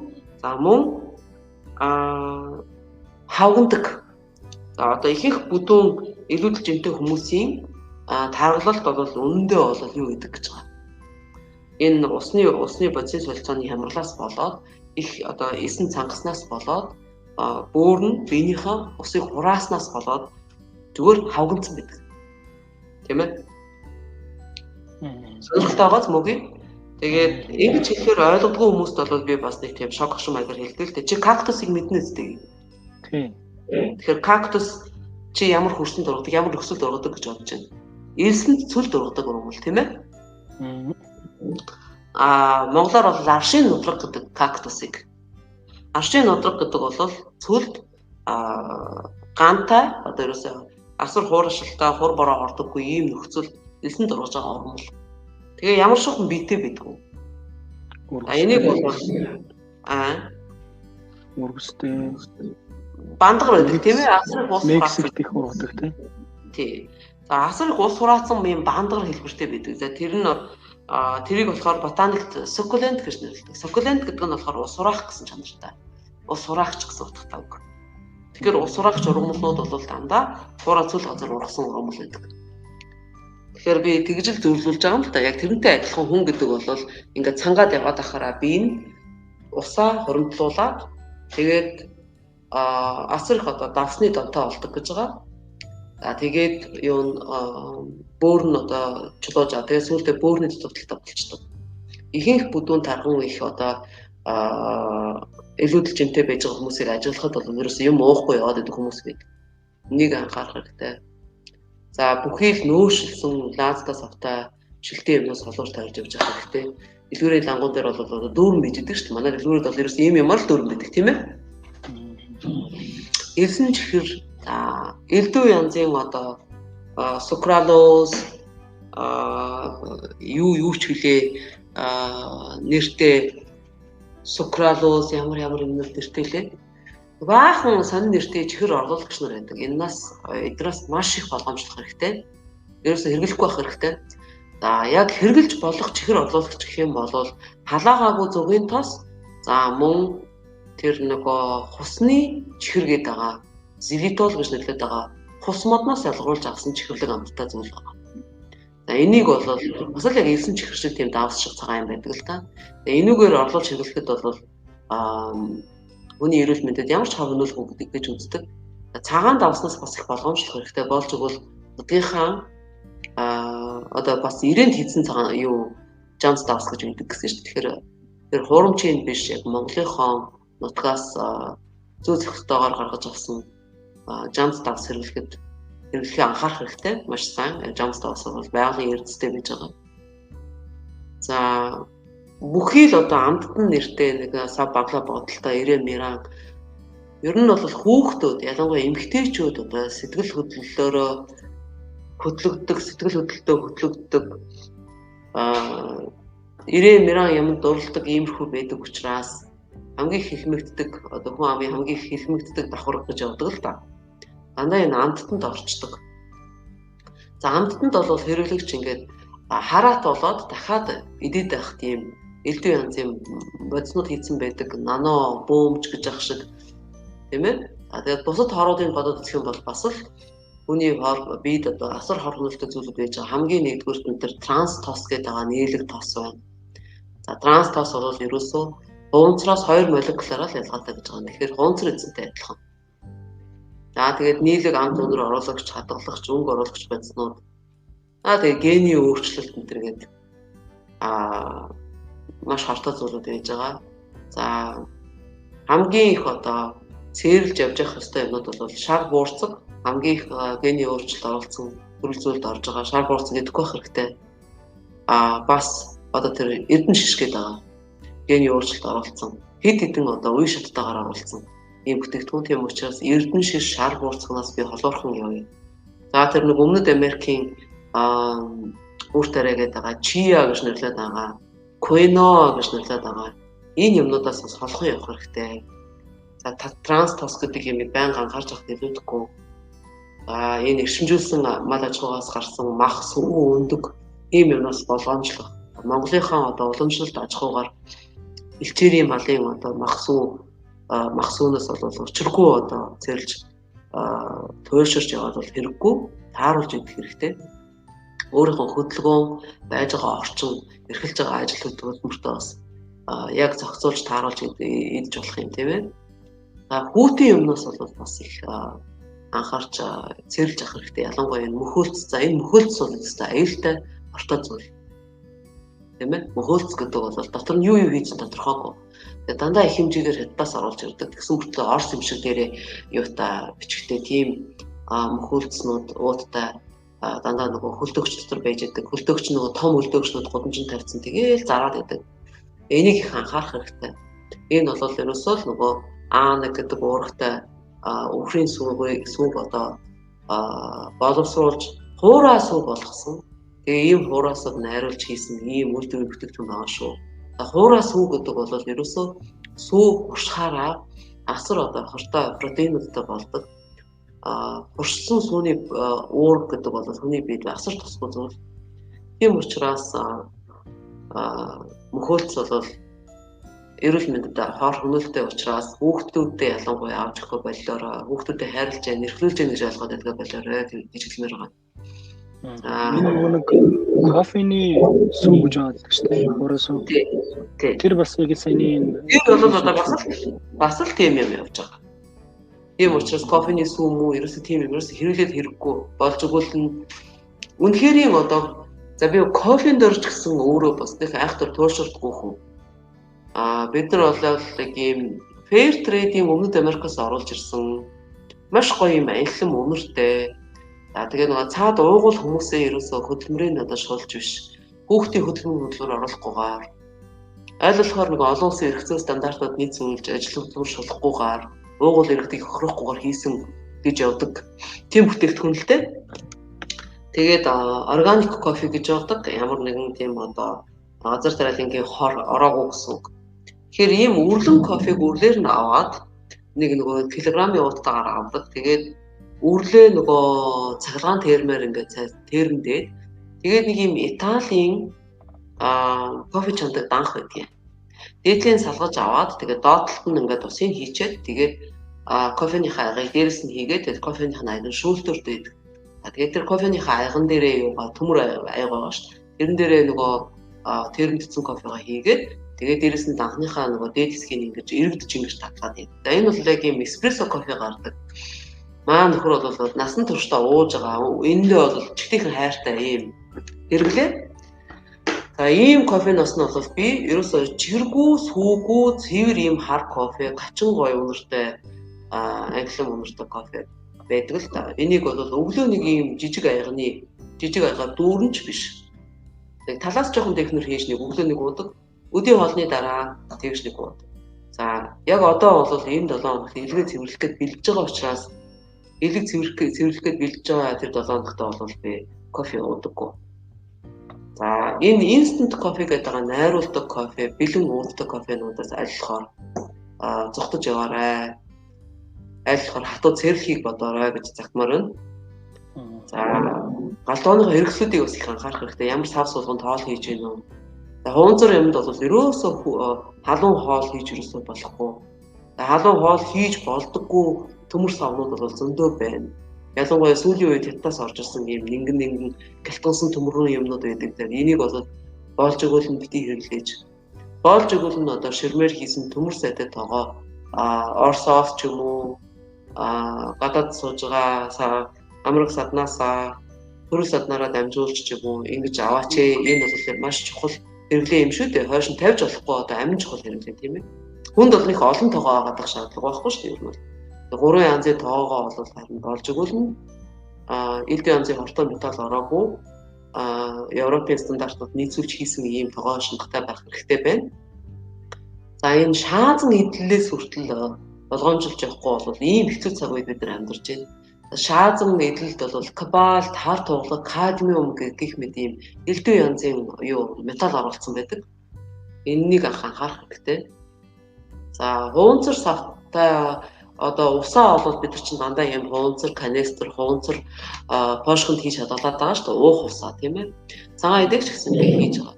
Хуунцар бол яадаг вэ гэхээр ерөөсөө агаартай уруулд орж орчны одоо нөлөөнд ингэж агаарт уруулд орж ингэж байж ах та microparticle гэж нэрлэдэг байгаа. Маш одоо нүдэнд үзэгдэхгүй жижигхэн ширхэнцэр болд задардаг. Тэгээд тэр жижигхэн одоо бичил юг хуунцрыг бид нар ууж идэх юмтай хольж идэх байгаа гэсэн үг. Тийм ээ.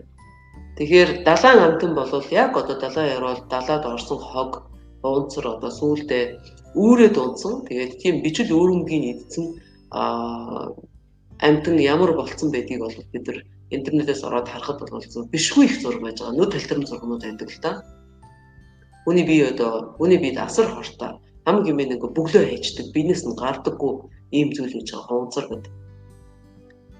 За ажил хөдөлмөр эрүүл мэндэд анхаарахад мэдээж унтаж амрах цагаа зохицуулж сурах хэрэгтэй. Орой 10 цагаас өмнө унтна гэдэг бол бас л их чухал зүйл. Орой 10 цагаас өмнө унтаж чадах юм бол одоо 10-аас 12 цагийн хооронд бол хүн ямар ч зүүдгүй тийм гүн нойрондоо ордог. За тэр гүн нойронд бол элэг биеийн хорыг, цусны хорыг гадагшлуулах шүүх тэр гол цэвэрлэгийн ажлыг хийдэг гэж байгаа. Энийг анхаарахад илүүдэхгүй.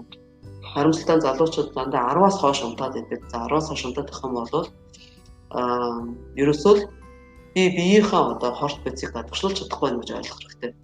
Би гүн унтаж амарч чадахгүй байх гэж ойлгох. Тэр орой 10 цагаас өмнө унтаад өглөө 6 цагт гэхэд босож сурвал маш сайн. Аюурведийн цагаар 6 цаг гэдэг бол вата гэдэг хөдөлгөөний цаг байдаг. Энэ хөдөлгөөний цагтаа багтаж босч чадах юм бол одоо урд өдрийнхөө ялгцыг бүрэн гаргаж чадна гэсэн үг. Ингэхээр хэтэрхийх одоо хорт бодисонд нэрвэгдэх хорт бодисоо биедээ хураах тийм ээ. За их муугаар хэлэх юм бол явдаг жорлон болохоос сэргийлнэ гэсэн үг.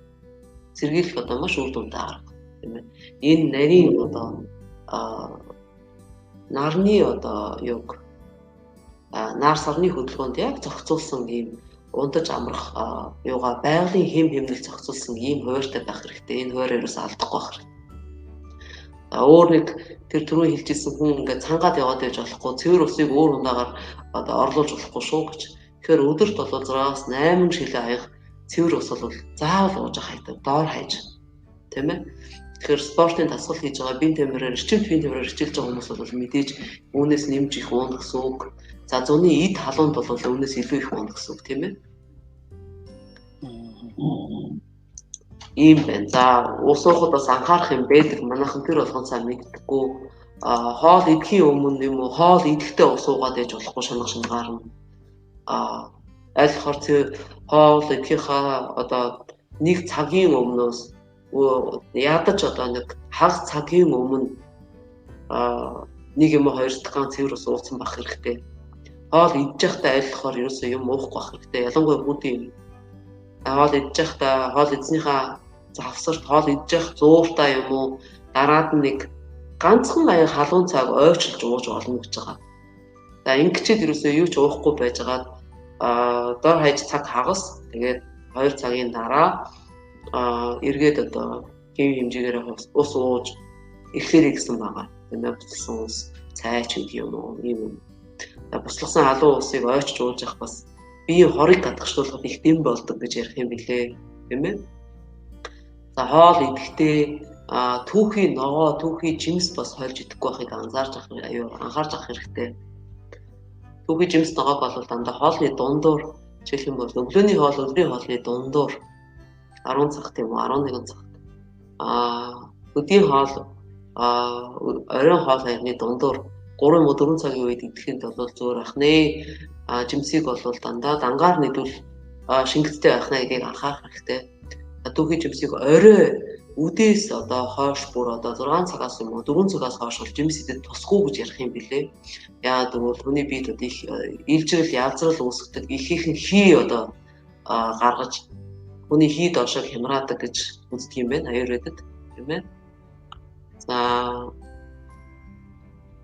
иймэрхүү юмнууд за хоол идэхдээ мэдээж маш их одоо тухтай ажиллаж идэх ном сонин уншихгүй байх, айхтар чанга хөгжим ширүүн темптэй хөгжим сонсохгүй байх, аятаа тухтай орчинд идэх, хоолн дээр уурлахгүй байх, хүнтэй хэрэлдэж маргалдахгүй байх, хүнтэй их юм ярихгүй байх, айлхаар чимээгүй, тайван сууж байгаа тоолоод энэ бол хүний хоол боловсруулах эрхтэн тасар ач тустай л гэж одоо аюрведээс зааж өгдөг тийм ээ. Биеийн тамир хөдөлгөөнөөр одоо хичээлэхэд анхаарах юм бол ерөөсөө хамгийн түрүүнд анхаарах юм сонголтын дасгалыг хийх, йогийн дасгал хийх замаар удаан хугацааны тамираа хөгжүүлэх. Ясан дээр яг шууд бийжэдэг тэр тууш булчин шүрмсөө эхлээд суураа сайн тавих хэрэгтэй. Суураа сайн тавьж ээж дараа нь ачаал ихтэй гантел барьдаг, жим өргөдөг тэр фитнес гэдэг юм руугаа алах хэрэгтэй. Тэгэхгүй бол шууд одоо залуучуудын хийж байгаа алдаа бодлонгоос харж байхад эрүүл мэндээ сүйтгэж байгаа харамсалтай санагддаг юм бол уургийн нэмэгдлэр өөрийгөө бөмбөгдөөд л тэгэл амар эрчимтэй би фитнесийг хийгээ яваад. Гэтэл цаад цойр нь хүүхд тахтаа бол ерөнхийдөө диван дээр хэвтэж өссөн гар утас барьж юуны телевизийн удирдлага гартаа барьж өссөн хотын байранд ингэж өссөн хүүхд бол ингэж фитнесээр яваад ерөөсөө богино хугацаанд бие сүйдэлж байгаа ийм тоогүй явдал манад их төгөөмөл болж байна л да. Малчин хүний хүүхд бол угаасаа багасаа уулаар явдаг, мал хариулж явдаг. Өдрийн одоо хэдэн километр 20-30 км шахуу явган явдаг. За мод төлөө өрөөдөг, тамир шаардсан, аргал түүх ч гэдэг юм уу. Морь малтаа нуцалдах ийм ажил хийж өсдөг учраас тэр суур булчин, тууш булчингууд хөгжсөн байдаг. Тийм учраас тийм хүнийг шүрмстэй гэж ярьдаг манайхан. Одоо урдны мороор бол шандастай болж байгаа гэсэн. Эхлээд ийм удаан хугацааны тамир тэнхээ шаардсан юм хийж хөгжүүлж ээж дараа нь эрчим спорт руу орсон дээрээ л гэж захимаар байдгийг. Ингээд ер нь их чинь яг хэлэх юмсан, захих юмсан гэсэн юмнуудаа бол бүгдийг хэлчлээ. Тэгээд миний дэд бас ярих юм юу вэ? Яа тэгээд